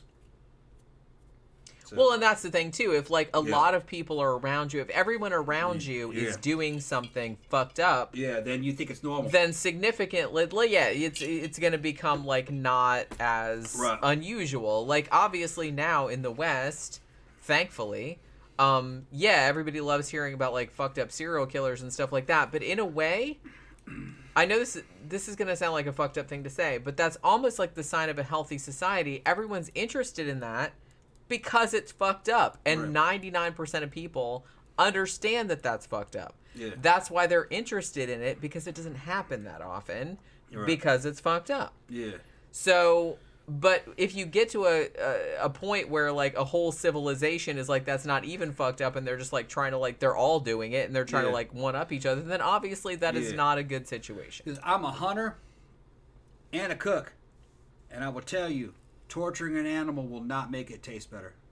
Even if it did, that wouldn't justify it. If it made it taste better, made it tender, I still wouldn't do it. Why would you? I would just learn how. I would just put the bitch in a crock pot. It'll be nice and tender and succulent. Slow cook it. Like I said, even if it did make it taste better, that doesn't make it okay to do it. It's like a Chinese medicine and shit. It's an illusion. Okay, eating ginseng, because the root looks like a man with a big dick, will not make your dick big. Eating ginseng will not make your dick big. Well, that's magical thinking. It's magical thinking. Well, I think a lot of torturing an animal, I think, is magical thinking. Yeah. It's well, and like I said, that's another thing. Right. Humans, even modern humans in the United States, in Europe, and stuff like that, still have that because that's very. You have a very you had the kind of thing like especially back in like the Middle Ages where you had the that root that kind of looked like a person and they use the mandrake root that looked like so they use that in witchcraft a lot because they're like, oh my god, it looks like a person, so that must have some significance. It doesn't, it's just like coincidental. But people, like I said, we evolved not to see things as they are necessarily, but it's like we evolved in a way that would make things more advantageous to us. That doesn't mean it's like correct or anything like that. So a lot of our thought processes are not entirely reliable. Yeah. But it, like if you know that, you have to like find it, like you have to correct for it is what I'm saying. But you have to know about it before you can correct for it. Because, you know. Yeah. But that's just but it's very common. A lot of humans think like that. I think like that. Everybody thinks like that. But you have to like kind of be like, oh, well, this is... You have to kind of take yourself up another level and be like, okay, well, that's not really the way things are. But I understand like that's kind of... So how long have we been streaming? 2 hours and 50... Shit, this is a 3-hour show. Y'all got a deluxe Saturday show. Night. We're not going anyplace. I know that, but I have to make something to eat. I'm fucking hungry. Aren't you hungry? A little bit. Okay. I'll see what I can make down there. But yeah, I got chicken breast thawed, and I got Spanish rice. All right. So good. I'll make us like a little Mexican bowl. Okay. With some sautéed chicken or something, like a fajita type thing. We'll see. I don't have any. I have corn tortillas. That's it. I'll make something up. I don't know. Make whatever you want. I'll make something up. It's fine with me. Okay. Fine with me. All right. Go ahead, shut this shit down, Jenny. Well, okay. Right. So we've drunk a lot. Yeah. So I don't know. Do you want to do a movie review tomorrow or no? Because if we do, we have to watch a movie tonight or tomorrow. We'll watch one tomorrow. Tomorrow's Sunday, right? Yeah. We'll watch it in the afternoon. Okay, we'll see how it goes. But like I said, I didn't put up a vote thing, so we'll just like watch whatever. Okay. All right. And then we also have to do like the haunting episode for Monday. Yeah. And like I said, I don't know if I have to work on Monday or not, so we'll see. Okay. So I'll try to like announce like what time it's on and stuff like that. Like I said, everything's gonna be kind of like catch as catch can until I figure out a way to do a vote. What the schedule is gonna be like, what the vote's gonna be like. We already have a one for we wanted to do Hungry Ghosts again, didn't we?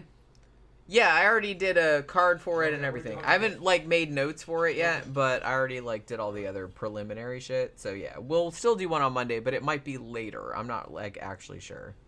But if I don't have to go to work on Monday, then we'll do the show at 6. But if I do, then it might be 7 or 7:30. I don't know. We'll figure it out. And maybe we'll do a movie review tomorrow. Maybe we won't. We'll see how it goes. Like I said, until I figure out like what my work schedule is going to be like, I don't really know like how the shit's going to go. So hopefully you guys can deal with all this uncertainty as we're trying to figure out like our new schedule and everything like that. So maybe we'll see you tomorrow. If not, then we'll definitely see you on Monday at some time for the haunting episode. So thank you everybody for dropping by this evening and hanging out with us. And we will see you either Sunday or Monday. Good night.